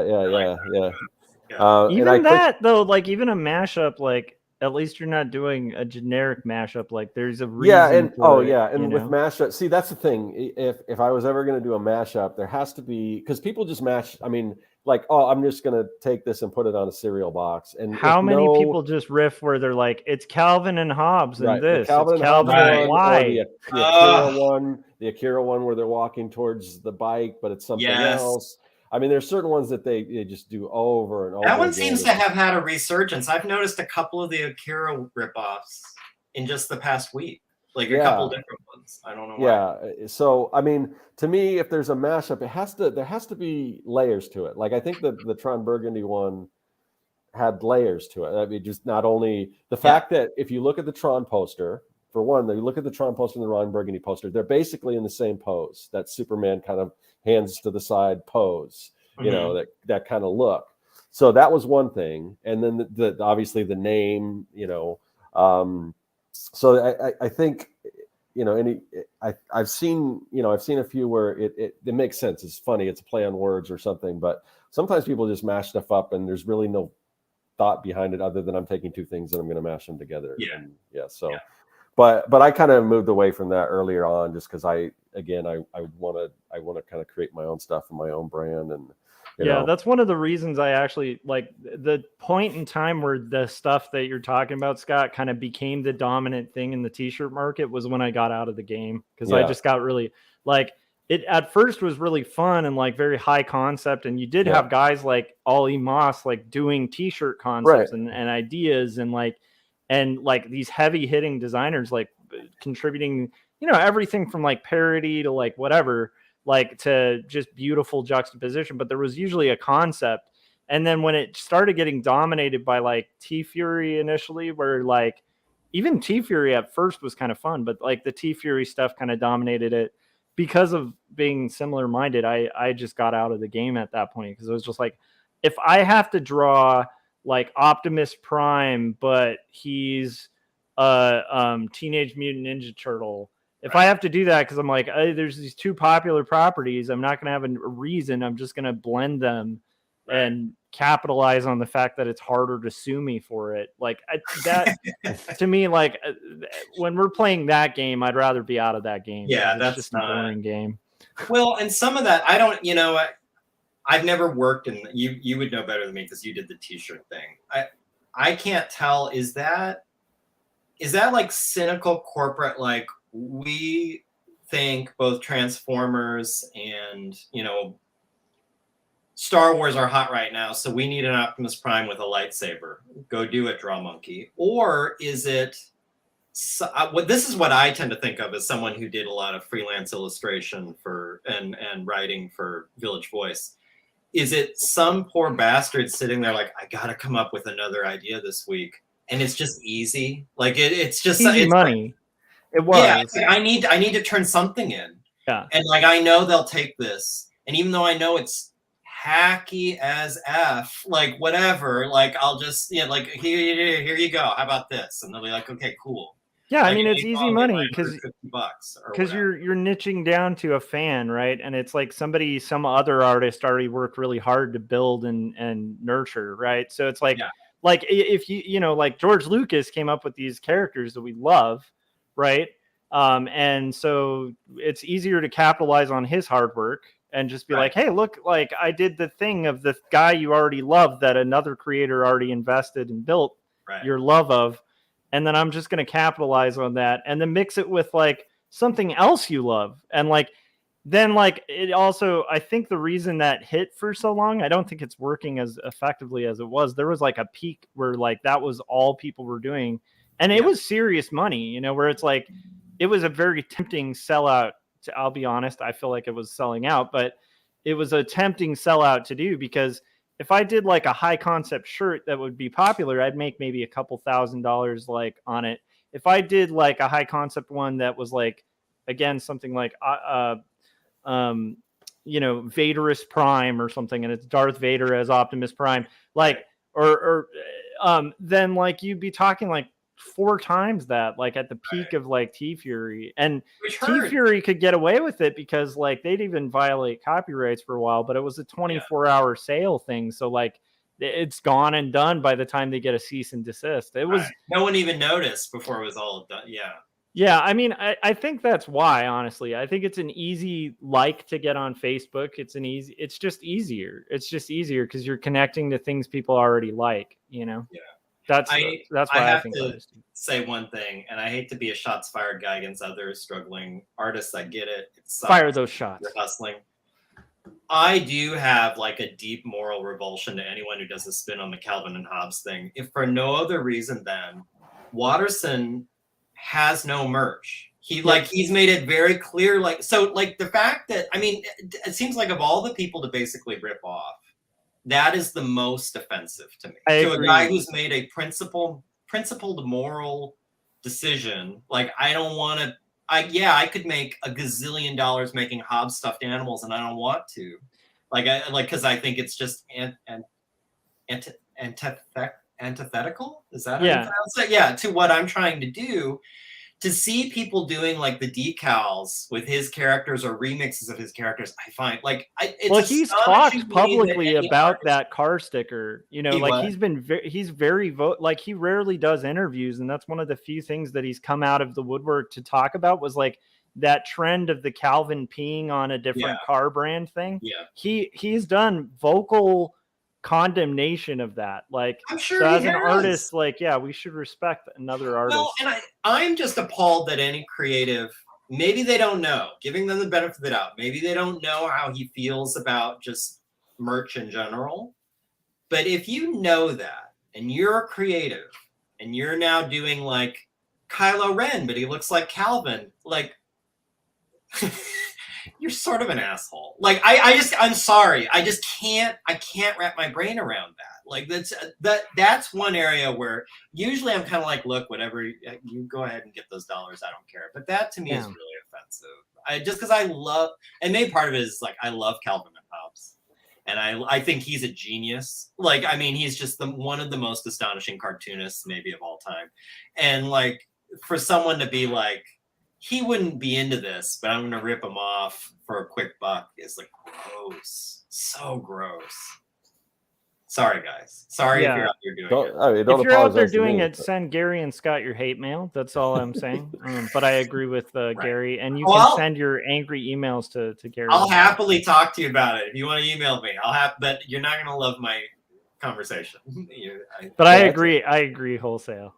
Yeah, people have different opinions. I mean, everyone has their own experience, but I mean, and you talk to people that do that, and it's like it's just like this is something I love, so I get to do it. You know, it's like, well, do you? I mean, I guess you can do anything you want. I mean, but and what's really weird is when they get to the point where they're convincing themselves that no, it's perfectly fine and legit and everything, or that I know Parody kind of has a sort of a sort of blurred lines is where Parody starts and where just ripping stuff off begins or whatever. But I don't know, it's people will defend that stuff, and it's just like there's no it's just like so. I'm sure they must also be able to. But. Corey was doing a little jab by saying I'm going to start doing Holden Caulfield merch, but I want to actually point out why that's a lot different, because it is. It's I think it's important Corey because like there is a long history right into your brain just by saying this. There is a long history of artists taking literary stuff that hasn't been visualized and using that as a template to create an illustration. That's a whole different thing. Like if you were to do a Lord of the Rings illustration that's not based on the movies and it's inspired by the books, I think that's a totally different game to do like the Hildebrandt thing than it is to do like fan art of like existing characters that have already visually been realized. That's all I'm saying. Yes. And if you're going to do those characters, I think it would be far more interesting to see people take the script of Star Wars and then just iterate what the hell it would look like without any influence from like the visuals of it. That would be a much more interesting. Then you'd get illustrators actually telling their thing. But I just wanted to clarify that because I don't think it's unethical for somebody to be like, here's my take of like Dostoevsky or like, whatever like writer you want to kind of riff on, or here's an illustration based on Grapes of Wrath. Like that's a whole different game. Yeah. A lot of stuff too. I don't have any problem with stuff, it's in the public domain and I mean, like I have done stuff that, with like Wizard of Oz or whatever, but there's you also have to be careful on what is, I mean, if you care, some people don't do the ruby slippers. You can't. You'll get sued. You got to do silver slippers, and there's certain things that were introduced, like with things that are copyright, like in the movies. That same thing with Universal's monsters. You can do Frankenstein, but if it gets too close, and even at some point, I mean, it's been that the image of Universal Studios Frankenstein has been so ingrained in pop culture. Now it's like. I mean, because you'll see the cartoon version and greeting cards, and a lot of that stuff was introduced in Universal, and it's almost there's certain things where it just gets so much in the zeitgeist or so much in popular culture that it's just like now it's become public domain, even though it isn't. So I don't, it's weird. It's hard to overcome. Like good luck finding fan art of Frankenstein that doesn't have like the bolts Right. in the neck or head with like the square head, you know, like, which is Yeah. totally universal. Like that's all them. But like, yeah, it's entered so much where people, that's their whole idea now. Mhm. And you notice it. I think there are people who, lots of artists who know that. They absolutely know, like, that's not how he's described in the book. This is just the universal take on him. But I think they know, like, this is such a trodden path. Like, people aren't even going to recognize Frankenstein's monster as Frankenstein's monster unless I add these little signifiers. Have you guys have seen the meme about Frankenstein's monster, the revised Frankenstein? It's like they said we found the missing sentence from the end of Frankenstein, and it's like basically like, you know, he disappears into the distance of the ocean and then turns back and says, "By the way, it's okay if you call me Frankenstein." Oh, that's right. Yes. I don't even know if I probably did say Frankenstein instead of Frankenstein's monster. I mean, it's just like, but yeah, I know the difference, even if. You know. Yes, I unfortunately sometimes slip into it. I call him Frankenstein sometimes. Yeah, so do I. I'm looking. You made me think of something. One of probably the least read, most self-indulgent pieces I did for Village Voice was. I'm trying to find if I have these images. I could throw them on Facebook. There, I'll have to dig around a little bit. But basically, the premise: this game came out, Dante's Inferno, based on Dante's Inferno, but of course made a totally ridiculous God of War type video game where you're like this weird undead knight going through hell killing all the demons. It had like the only real thing it had like in common with the actual Inferno was like the title. And as a book nerd, I was sort of offended, and so I wrote like, what are future games they could make off of, you know, books. And I think I did drawings of each one, like how you could make this a video game. And it was, I think I did Ulysses, and I did Camus' The Stranger, and I did like, it was all so at some point in the game you're gonna just see red and right, just murder people. Yeah, and I did Of Mice and Men. Like, I made all these things that absolutely would not be a video game, but it's like, sure, why not? And I drew, so I'll have to dig up those illustrations I did. These are of like, you know, my take on how all these would work. I had Capote as, or not Capote, In Cold Blood was going to be. Oh, that's so funny. It was pretty, like, yeah, I said, totally self-indulgent. The only people who were going to be amused or interested in this piece were going to be like fellow book nerds who also played video games, which is, you know, the Venn diagram's pretty small. So it was, but that was the pressure of, you got to come up with something every week, something for the column.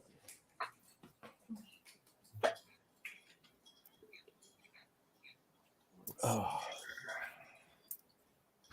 Yeah, I might have to break for lunch, and I might have to, move on to. I think I'm almost right now. I'm looking at my SketchUp model to kind of orient myself to my background, and once I have that, I think I'm ready to start drawing. So. Yeah, I might try to teach myself Premiere this weekend. Oh. Yeah, I want to kind of up my editing game, and I might as well. I mean, I figure I'm paying, you know, Adobe for it. I might as well learn how to use it. So. Sure. Yeah. That's cool. Yeah. So I'm by no means an expert, but I have a fair amount of experience with it. So if you end up needing help. Yeah. Do you edit in Premiere, Josh? Yeah. No, I'm terrible at editing in Premiere. I mostly use After Effects, but Corey would be the go-to on that. Yeah. I think it's better for editing than After Effects, actually. Yeah, that's kind of what I heard, that After Effects was the more difficult one, but yeah, I'll have to see. I mean, the program I use right now is just like super, because when I first started off, I was using Windows Movie Maker, and it was, you know, it was super user friendly, and it was very limited. And then I discovered this program called Cyberlink, or I think so, Power Director. And it was kind of similar in that it was really user friendly, but it did a lot more. But now I'm just getting to the point where I think I need to figure out how to do some of the stuff in Premiere. So we'll see what I can do. I'm excited to kind of see Scott 3.0. Yeah, me too. So what was I think did I hear some rumblings again about either new channel or a new thing on your channel, or what was that about? Yeah, well, Is it the same thing you've talked about for? Like, I remember you had an idea for something. Oh no, it's not that. It's not Okay. that. It's sort of a new direction that I'm going to take the channel in. Once I'm building the studio and everything. What's that? Oh no. I just can't not hear that phrase without chuckling. I'm sorry. Go ahead. Oh, okay. I get. Yeah. Oh no. What? Go ahead, Josh. Well, anytime this is gonna spoil it for you, and it's horrible because at corporate meetings, I've literally found myself being like, like, whenever people are talking about going in a new area of business, but they say a new direction, it can sound like it's something else. And once you hear that sound, you can't unhear it. Are you? Because it can sound like somebody's saying that there's a nude erection. Oh. So if you say new direction, like I'm gonna be heading in a new direction, it's gonna be, it just, once you hear it, you can't unhear it. And the horrible thing is, it's used in corporate context all the time, where it's like, it's time for us to take this conversation in a new direction. And So now like, you've oh, totally ruined it for me. Yeah, I know. I never would have thought that, but But anyhow, I'm, have the maturity level. I write really serious stories about death and depression and like heavy philosophical items. And then in my personal life, I have the maturity level of like a 7th grader. Nice. Oh, look at this. Look who's popped back up. What is this?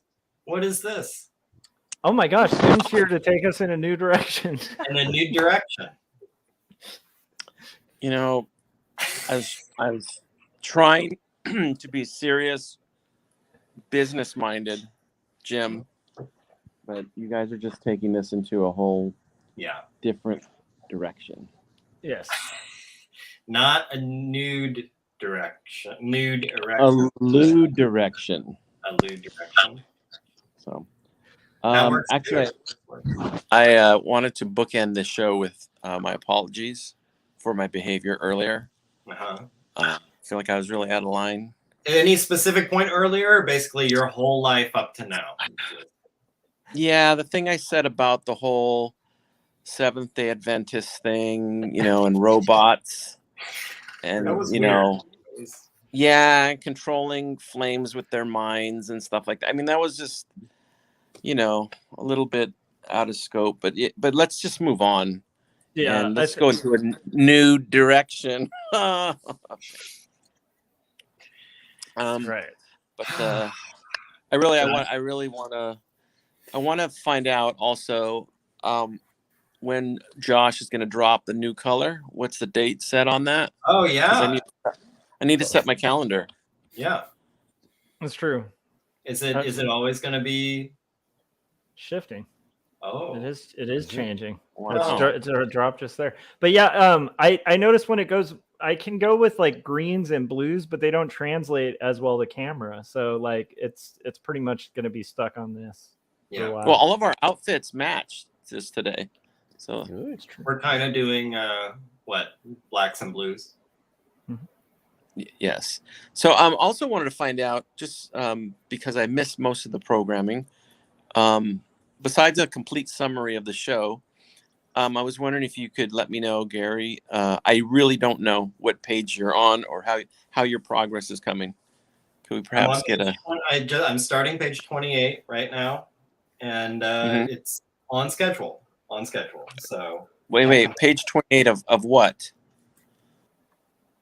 What is it that you're working? Some as of yet undisclosed number of pages. So 1983. Is that it? 1881. 1,983 pages? God, no. No, the title of your Oh, next book. 1979. 79. That's close. 79. That was close. And then the So- next one is Just think 2000. Smashing Pumpkins to remember it. Yes. Mm, There you go. yeah. Next Yeah. one is 2001. And then the one after that is early 80s. I forgot.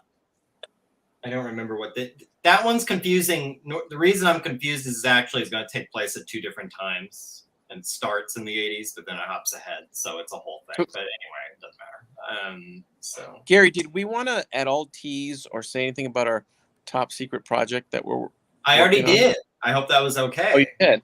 I said maybe Wednesday. Maybe Wednesday night. Yeah. Is that the name of the show? Maybe Wednesday? Secret tease, I thought. Oh, okay. Top 5. So, New by Direction. the way, Yeah, it should be called. It should be called New the New Direction, or you could call it Squatch's New Direction. Squatch's New Direction. Yes, I'm writing this down. I got to make the graphic. or Bigfoot New Direction works as well. That's true. So, yeah. So, by the way, Gary, on my own Ask Uncle Jimmy feature, Yes. I'm also going to be doing the top 20 films, my top 20 favorite films. Okay. So, Jim, that's one thing I was going to ask you is, what are your top 20 favorite films? So now you can ask. my top 20 favorite films. Okay, the bottom, the 1 through 9 is going to be Fast and Furious. Yeah. But- Yeah. Of course. So there's there. Of And course. then 10 through, I don't know, 19 are going to be all of the probably every single Chucky movie. Mhm. Yeah. I mean that's And then- that's like 15 of your 20, I would think. Like Yeah. all that. Yeah. Mhm. I think that's pretty. And then the rest are Smoking the Bandit. Yeah. Yeah. And by the way, strong list. That's a strong list. You know what I'm Go ahead. I think I'm canceling our plans to do our top 5s now. I think it's Okay, so not going to work out. this is true. Did you guys know? Okay, and here's a spoiler. One of my top 20s is the movie The Jerk. Oh, that's a great movie. Yeah. It's a good Did movie. you know that they tried to make a sequel to it without Steve Martin? They did make a sequel to it. I think I may have heard that. It's Google it. It's called The Jerk 2, TOO, and it has some comedian that they were obviously trying to break. Like, this is the new Steve Martin, you know. And, yeah, it's kind of very awkward and very, Horrible. yeah. I feel like they've done that a number of times. You know. All right. the- Yeah, they always, whenever there's money to be made, they try and do it. They, Yeah, meaning The Man. the man. Fancy Whites. Yeah. So I want to play a game that I just invented. Do you mind, Gary, on your show? Go Because ahead. you're obviously not working. So Oh, but I the just Nick- figured. You're I triggering just Squatch. Okay, listen. This is game. We'll play this game starting with Gary. We'll go clockwise. So Gary, you'll go to Scott. Scott, go to Josh. Josh to me. Let's Okay. assign each other a comic book to work on via our personalities. So Gary, what book would you assign Scott that you think he would maybe Oh, do so the like best? based on his work and like I Based think on his whole everything about Scott. Which kind? If I had to pick a comic property for him to work, We're talking like Yes. existing properties. Oh boy, Yes, that's yes. a good Hmm. question and a difficult question. Let me think about this. Hold on.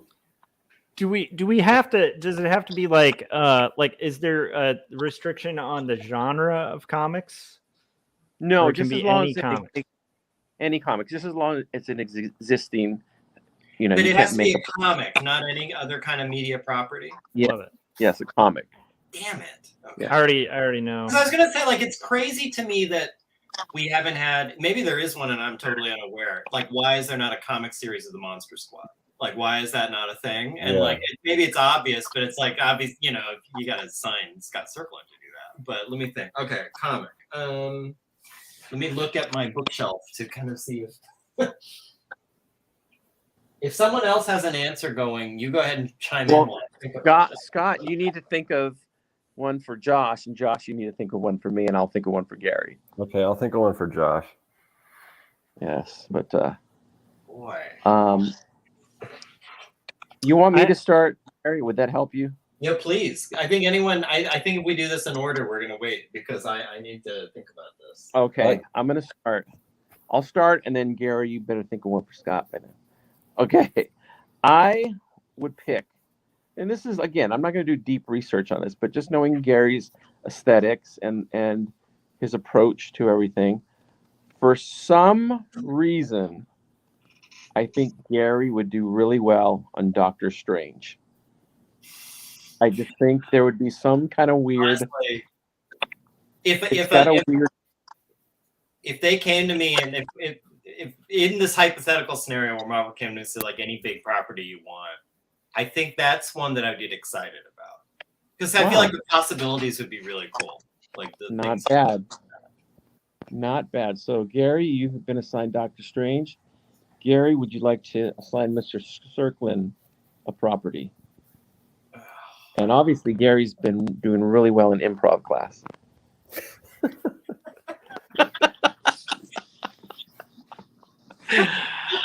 No, this is tough. It's because you care. It's because I care because I'm taking this very seriously. Like somebody's coming to me and it's like, which project should we give him? I think I'm trying to find something. Now, you might not like this answer, but I'm trying to find something that kind of marries what I've seen of his work, but also I think I would love to see something outside of that zone. So something that's a little, not totally outside though, where there's a little, you can see sort of a common connection, but it's like I would like to see like totally different tone, totally different theme, but like something like that. Now this is what this the may obvious not count. The obvious would be like hentai would be the obvious choice, but we're not obviously hentai. That's where I was going with this. Yeah. Now this is where I think maybe you can say this doesn't count, but I grew up. Some of my favorite comics growing up, because I was a nerd, were Marvel's illustrated classics. Like I really loved those, and I would be really curious to see Scott do something like Lord of the Flies.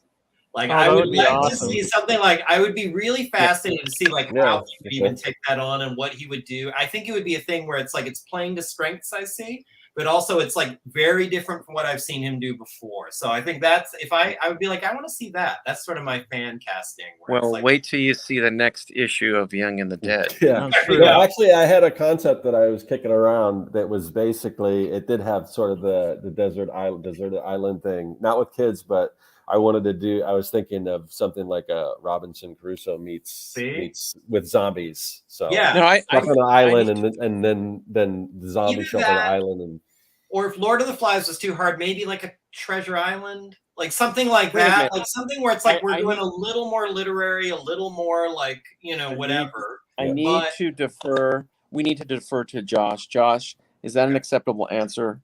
Is that really a comic book property? Count?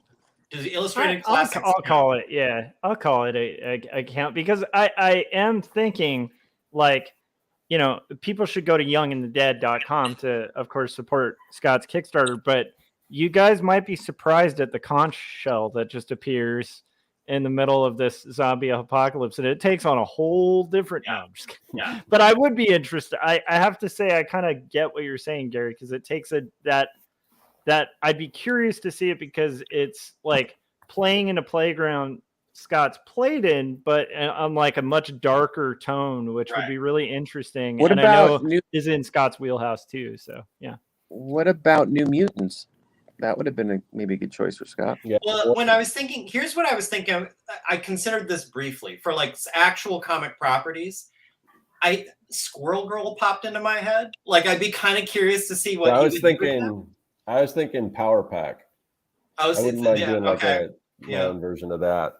All right, let's go with Squirrel Girl. I accept that. There's my just straight comic property. But if I have my like Marvel Illustrated Classics, I think we can count, in my opinion. And therefore, I would say, let's see Lord of the Flies by Scott Serkland. I want to see Gary's always finding an angle. angle. I like that. All right. Scott, your turn. Okay, so I'm thinking something that deals a little bit with like mental health. People actually have some issues to work out, and I like Archie. the whole. I like the whole Victorian thing. Now, this has probably been done because everything's been done with this character. If it has, I'm not familiar, but I'd like to see Josh do like a Victorian style Batman, like Batman in Victorian days. Oh, like a gas. Yeah, is that what that is? Gaslight. Is that Batman by Gaslight? I've heard of it, but I'm not. I haven't read it, but I'm aware of it. Okay, Yeah. so it's probably been done, but I just could see, because with all the filigree and especially just the graphic design, and I think that would work really well with Gotham City. And like you said, it sounds like it has already been done, like it doesn't have to be Batman, but I just like the thing about Batman is just the whole, parents being killed, that what goes along with that in your head and that type of thing. I think that's why I thought maybe you were steering into Hulk. I thought maybe you're like, that kind of the strange like duality, difficulty. I didn't, but Batman, Victorian Batman would be awesome. Yeah, It'd be fun. It's not too late. Not too late. You can just drop all your projects. That's true. True. No, insert that within not death, but love. That's where it's going. Surprise, everyone. Well, like Batman. That would blow my big reveal at the end of 2 stories, where it becomes like a superhero extravaganza. I don't know if people are aware of this, but 2 Stories book 2, the end of that is going to just tie in all of our universes into one. That's our big crossover. And into the DCU. Like, it's crazy. Exactly. Like, all of this is... What if in 2 Stories book 2, what if just in the middle, out of nowhere, no context, there's like a murder and Josh hides a body, and then the story keeps going on.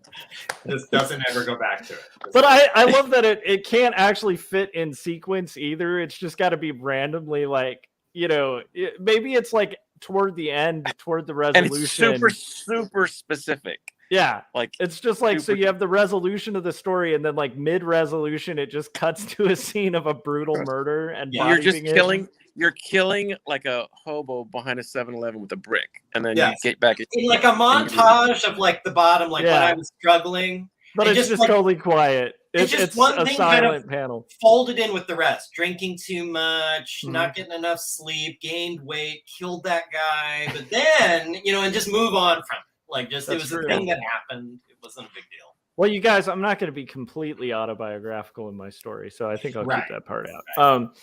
So for Jim, the first thing I thought was 8-Ball, because it's just like, I feel like Jim Lujan and Daniel Klaus are like brothers from another mother, like for like what the type of music that not music, but the type of art they make is like playing in a very similar wheelhouse. But then I realized that's kind of cheating, because that's going kind of indie. If I went mainstream, I think because Jim writes a variety of characters with a lot of depth, I would definitely put Jim on like an X-Men title, because I feel like you write really quirky characters that have totally different voices, and you'll have main characters that are women and men and different ages and different races and different social statuses and stuff. So I instantly want to see like Lujan play with like the X characters for sure. I would co-sign that. Yeah. And I think needs to have a little bit of playfulness to it. Oh yeah. Like, and I think that that works. Or even just because of we obviously don't own these characters, but Jim, if that was something he was interested, he could just call it something else and make his own characters, but a school for like young superpowered kids or something like that, and then create, because I think the thing that makes Jim's stuff so unique is him creating the characters, which he could map onto existing characters, I guess, but it might even be more fun to see now his own creations. Fan imagining Jim Lujan's first sort of superhero animation, like something that has like that. I think that it's a little too. I think the thing about most of Jim's stuff is it is in somewhat seeped in reality, right? So it may not work because it's. I don't know. I feel like Jim should do a fanciful element to it. But then there's like Miracle. like, and there's like Lars Lazarus and everything. Like, so there's some like he's danced with the weird, the paranormal a little. You bit. could do like I could see Jim doing a superhero story about like the Infinity Pool, by documentaries. the way. I misspoke, but Yeah. The documentaries on like Netflix and stuff about like people who are real life superheroes, and they're all kind of like these very like interesting, kind of quirky, weird people who actually go out and try to literally fight crime dressing as superheroes. Yeah. I could see that. Well, he had that practically happening. With the who's the nerd character? The one Alpha Nerd. Alpha that's Nerd. right. That's right. Yes. Yeah. That's true. Which was sort of like kick-assy, kind of, this idea of It's funny, when I did Alpha Nerd years later, that Rainn Wilson came out with the movie. Super. Yes, Super. And it's that's super violent, but the theory is the same. It's this nerdy guy that becomes a superhero. But I guess that's a I think we're all really happy with our assignments. Yeah. I think this was an interesting I question. think I'm gonna probably keep thinking about it. I'll probably 2 days from now think like, no, you know what Scott really should work on. It's hard to do it on the spot, but no, that was a good call. Yeah. So I can't wait for Batman to show up in Not Death But Love. Yeah, too. to solve the murder. Sure. Or no, that's 2 stories. When Batman shows up in 2 stories to try and see, like what's gonna happen is like at the end of 2 stories, I'm gonna meet Batman and be like, dude, okay, this is something that happened like 3 years ago and I've gotten over it. Your parents died when you were little. It's time to grow up, dude. Right. Just let it go. Yeah. Like you're what, 60 now, Batman? Yeah. You're not because I'll make an old man Batman. Bruce. You're not. You're acting out. By the way, for anyone who didn't notice, Corey wants to see Jim's take on Deadpool. Oh, Deadpool. I like it. Oh wow. Oh wait, Corey. We got to sign Corey a book. And Corey feels that Josh should do Constantine. I just thought of anything for Orwellian. Scott too. Teen Titans would be awesome to see Scott play with in that for sure. Sorry. Constantine would be fun. Wow, is it Corey. too obvious to say like Corey should do some sort of a Matrix thing? But is that? Yeah, I wouldn't pick a DC title for Corey. That's just for some reason I'd rather my own personal. I'd rather see him on a Marvel title. So I'm going to pick for Corey, Werewolf by Night. Why? Explain your answer. Because I love werewolves. I think they're awesome. Just because there needs to be more werewolf content. I agree. I'm totally down with werewolves. Yeah. But werewolves were always my favorite. Always. See, I don't want to pick something robotic for Corey. It's like that's very expected with Corey, and we're kind of pigeonholing him. So I think you think you want to force him out of his comfort zone? You want to? Yes. Wow. What would I give Corey? Anything really? I'm trying to think of his style. Probably. You know what? Funnily enough, I would actually pick something like the Hulk for Corey. It would just be really interesting. Yeah. I just think he would do something really unexpected and the Hulk would start lecturing somebody about how our freedoms are being taken away, about like Hulk versus Zuckerberg. There we go. I'd like to see Corey do something like the Punisher, where it's like somebody who like ethically I don't think Corey would agree with. I'd love to see how he navigates that. Yeah. Well, like what he would do to because I think that's one of the reasons like when Remender was doing Punisher, it actually got kind of interesting and good because it was like you could tell Rick Remender didn't agree with the Punisher, and that made for him like going in angles in the story that I think were really interesting. I think I'd love to see Corey do that, like that spin, I was going to pick Ghost Rider for Scott Hellboy, by the way. Vote for Scott. Oh yeah, that's a good. Yeah, I would like to do that. A vote for me to do Red Sonja, which honestly, that's another one I'd be all about it. Yeah. Red Sonja or Conan, I would be so down. Like I'd be really excited to do that. Yeah. I think all of us would like to do Ghost Rider too, because who doesn't want to draw a bunch of like flames and skulls and stuff? I mean, it just looks like a fun book to draw. I did a motorcycle for a holiday card once. I drew a picture of like a stupid picture of me and my cat sitting on a motorcycle. Oh, having drawn a motorcycle once, never again. So I'm out. You guys can do Ghost Rider.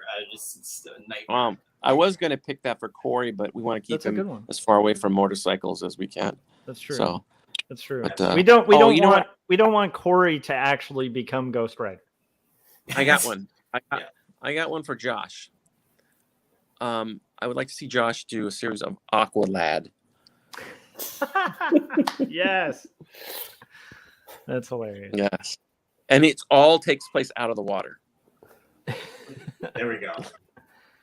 I do like that idea. I love when indie guys take on superheroes though. Like I love Death Ray by like Daniel Klaus because of that. It's so like quirky seeing like a yeah. And Ware does a lot of superhero stuff too, where he'll do like this. He has a Superman character that's like just brutally. It's like a toddler in making their toddler dreams like come true, and it's very dark and disturbing. But as Superman with Superman's powers, it's insane. So you know, one of the power one for Jim.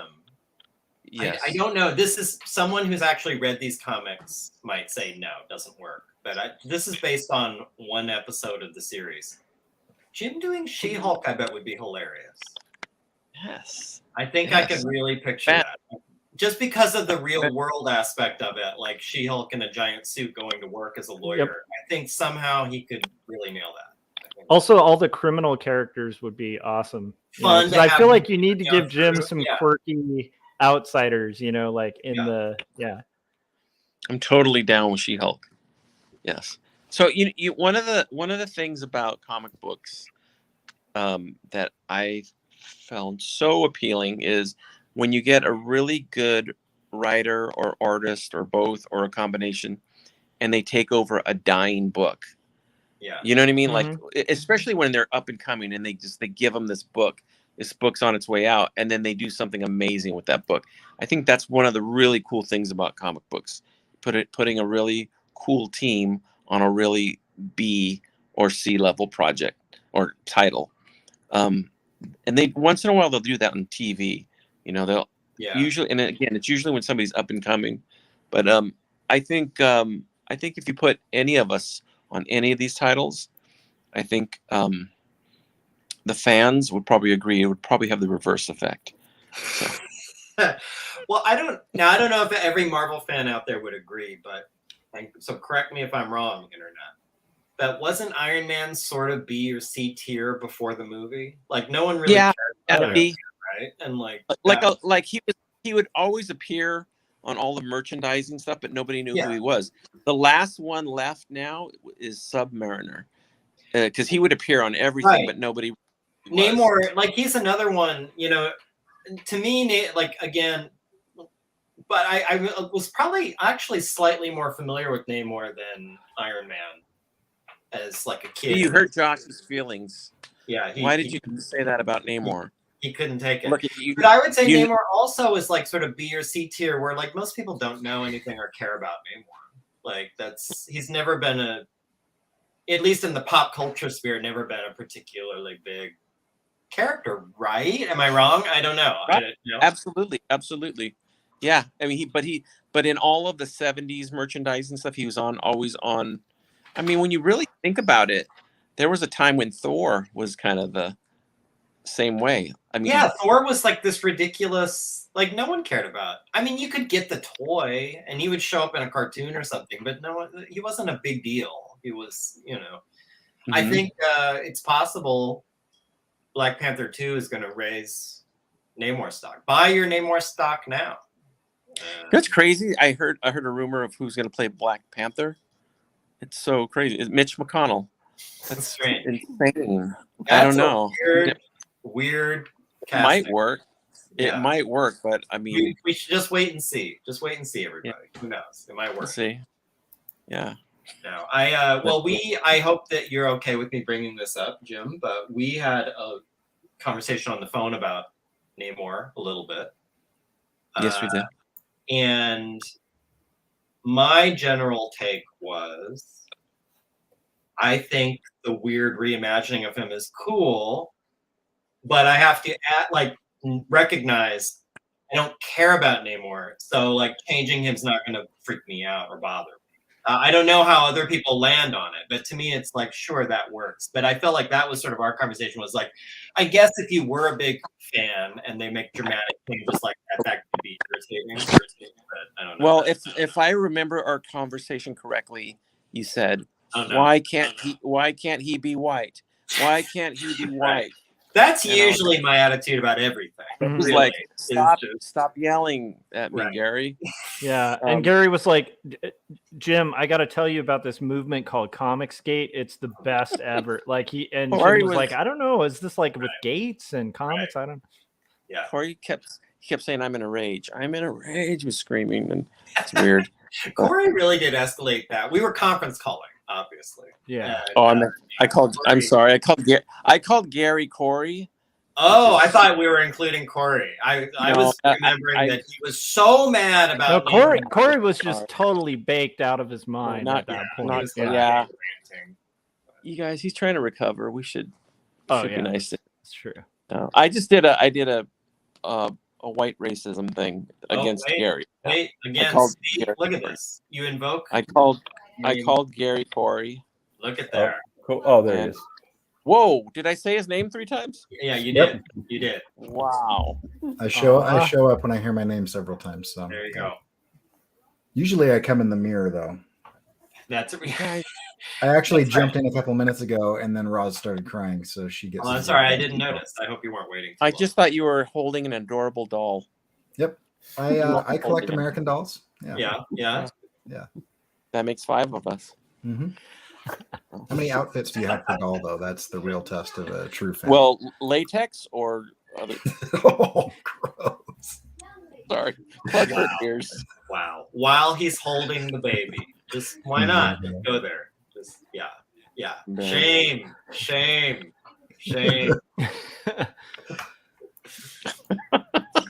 Did the interesting conversation die down? I took a couple minutes to get on. No, As soon as no, you guys realized no, I we was were picking going- comics. We got. Let me- I guess outside. I was fishing to see if anyone had any kind of attitude at all about New Namor, which I don't. I think it's Yeah, I'm not. like Yeah. good. Here's the thing. I don't think it's that crazy. Like, I get it. We're all attached to characters and stuff, but I feel like, honestly, like, one of the things that always bored me about a lot of mainstream comics was the fact that they're like, that these poor writers are like bound to like never change anything about the characters. And it's like, to me, my favorite thing is when you get a good writer, like you get like an Alan Moore take on like something where it's like just exploding the thing and making it really interesting.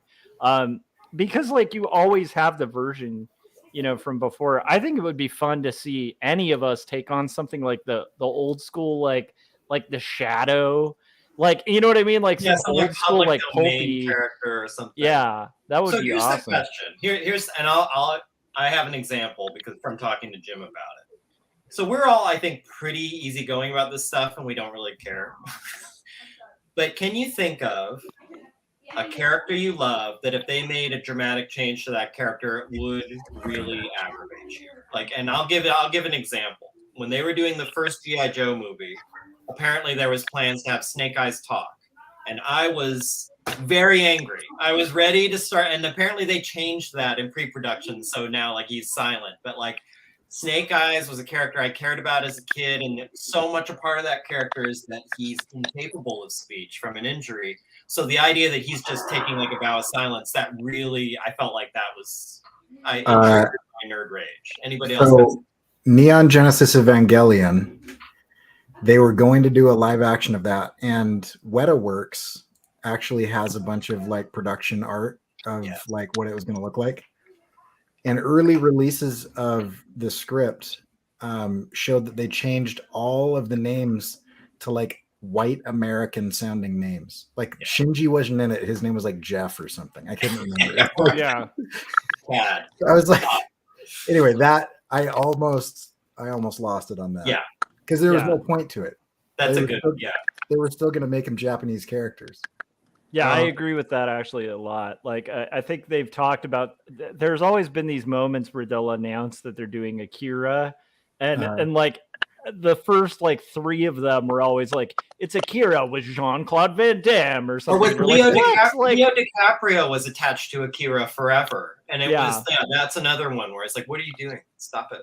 Yeah. The one that comes to mind for me that made me the most furious that I got very fanboy about was Indiana Jones. As far as I'm concerned, there are 3 movies and that is it. Like that's how much that irritated me. I don't even acknowledge the existence of anything beyond the 3rd. So what was it about Kingdom of the Crystal Skull that just broke your was no good? So believe me, I don't like that movie, but I'm yeah. The biggest thing for me is thematically, like, you know, taking what works about Indiana Jones, like the pulpy kind of like archaeology part of it, and then bending it to science fiction, to a level that Indiana Jones never went that far. They always hedged it on like the real world. So like to me, the MacGuffin was like the thing that destroyed it, beyond just like just terrible writing.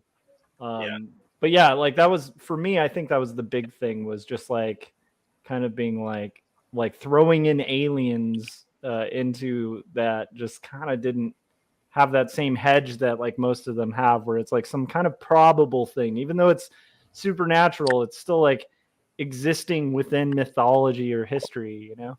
Got it. So yeah, I don't know. To me, that was the big thing. It wasn't Shia LaBeouf playing the Fonz. That wasn't what bugged you. That didn't bother you. He was Marlon Brando in The Wild One. He was the that was brutal. You know, fridges flying in the air and protecting people, you know, but like even that stuff, like I don't mind if they get a little ridiculous, but I think they lost the plot in that sense of just not having Indy be the main character, you know? Well, I think my frustration was, to me, Indiana Jones has sort of a swagger. And like, you know, and to turn him into this kind of patient, kindly old man who, you know, who's sort of lecturing Shia LaBeouf on how to not take things so, you know, hard. Like it's like, this isn't what I want. This isn't my, like, it might make sense. It might be whatever. You can justify and rationalize it writing wise, but that's not what I want from Indiana Jones. Yeah, I think isn't the new Indiana Jones movie called Indiana Jones and the Chalice of Incontinence? I think that's the new. I think it's coming out next summer. The Golden Diaper, I think. Yeah, it's I don't know. They didn't go with a new direction for that. I'm curious what they're doing with it. I think they're doing some. I don't know if it was true or not. I heard they were doing a little bit of de-aging in it, so some of it will be flashbacky, which will be interesting. I know. Really? I know. Yeah, I know the Fleabag girl. I'm blanking on her name right now. Phoebe. Oh, that's really. You know what? You shouldn't refer to women like that. For one, okay.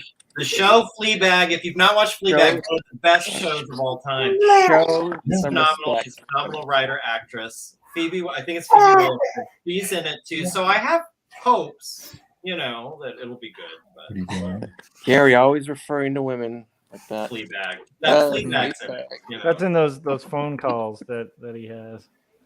Yeah. Yes. By the way, is it weird that Gary makes me pay for the phone calls when I call him? No. You should know because of the 976.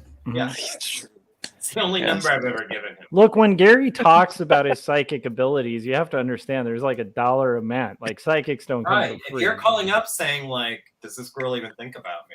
Like I got look, consulting the cards, all that takes time. Mm-hmm. Yeah. And reading the tea leaves. Mm-hmm. Thanks, Gary. Well, hey, I don't know if you predicted this, but my phone has 4% battery on it right now. Okay. And I could get up and plug it in, but then I'd have to walk all the way across the house. Sounds exhausting. And then plug it in. And by the time I do that, I will have forgotten where I was going. Right. So, but Corey, Yes? what does your baby think of all the stuff that we're talking about? What do you think, Ross?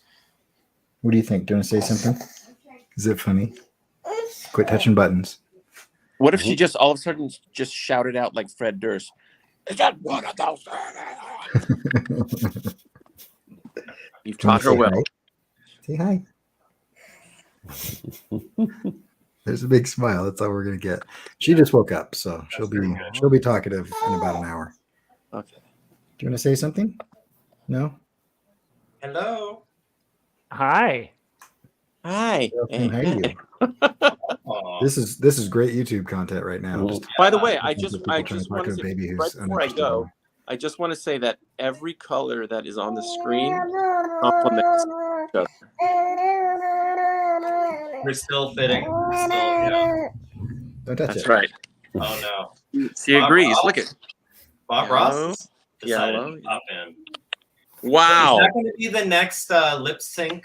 Are you gonna No. you gotta put him up with the? I don't know what you're talking about with lip syncs. I've I know, been yeah. criticized of this before, but I just have two very intrusive guests that keep Yeah. coming on my Very live famous, streams. very famous By, dead. by the way, if Bob Ross used hair straightener, he would look like Josh. And Fair. with that, I'll say goodnight. Okay, good night.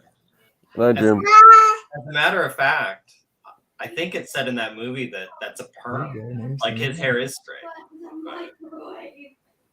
Or was Yeah, I straight. think somebody turned me on. Who was it that mentioned that? Y'all, you got to Google Bob Ross without the perm, and Yeah, like that's the he made. So maybe he looked exactly like Josh. Oh look, Clement Greenberg. yeah. I wonder what his I thoughts didn't, of I Bob didn't even Ross see him as backstage. And, an art I didn't critics. realize this was being recorded. oh, I really like the like- flatness of the pictures that you guys all make. That's all I wanted to say. flatness. Yes, Flatness. Yeah. flatness, beauty, and masculinity in artwork, conveying no meaning, just forms, shapes, and flatness. That was it. That's it. Yep. Well, thank you. You're welcome. Thank you, Mr. Greenberg.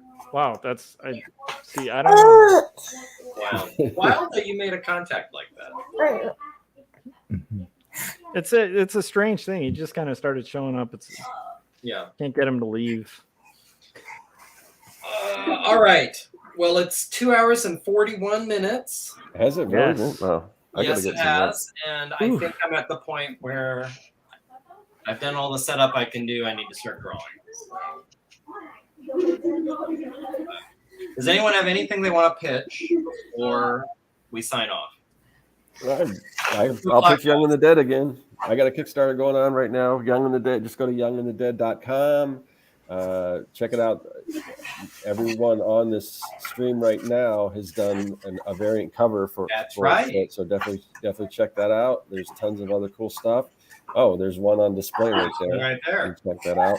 As a matter of fact. So yeah, if you haven't backed it already, go check it out, and there's definitely something there for you. So Excellent. You have like what, 2 weeks left, something like that. I think it's 20 days to go. So okay. Yeah. Cool. Scott, Ozzy's signing for more Young and the Dead. Okay, cool. There we This is more. go. More. Good to know I got a fan. Josh. Oh, well, Corey's got to mention Shades after this, but because you guys need to check out Shades. It's kind of the best, one of the best things Corey's made, and it's actually okay. I'm just kidding. It's not just okay. It's incredible. All right. My thing would be this Jacob's Apartment. It's my graphic novel that is similar to, like, if you took Eternal Sunshine for the Spotless Mind and put it in a blender with Optimus Prime. That was a joke, just relating to the t-shirt thing earlier. That's basically what this would be like, except take out the Optimus Prime. It's a story about young love and whether life has any meaning without love, and dreams and reality interweaving. Yep, that's my plugs. Now Corey needs to mention Shades. That's all.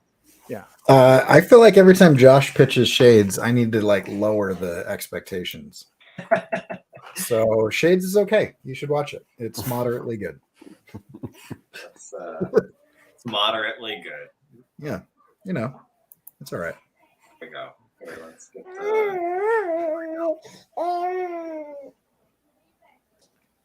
Gary, do you know how to use the banners?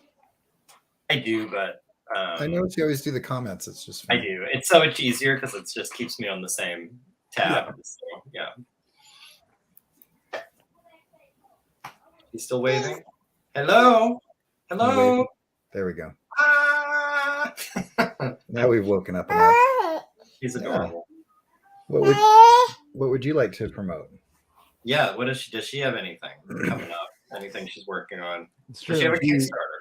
She makes things about 3 or 4 times a day, I bet she does. and recently has started making things in the bathtub. So Oh, Turn look of at events. that. Wow. Yeah. Versatility. All right. A Renaissance woman. Just. All right. Well, thanks everyone for coming by. Hope you have a productive day. Wow. Lots of all of a sudden. She said it. She's done. That was her pitch. Okay. I think we all need to sit and think about that. All right, guys. I will catch you all next time. Is anybody else going to be streaming later today? I probably will be streaming throughout the day, so I can definitely if any of you guys want to hop on later on, yeah. I'll keep my eyes peeled. All right. Next week, everybody, page 29. Hopefully. Awesome. Bye.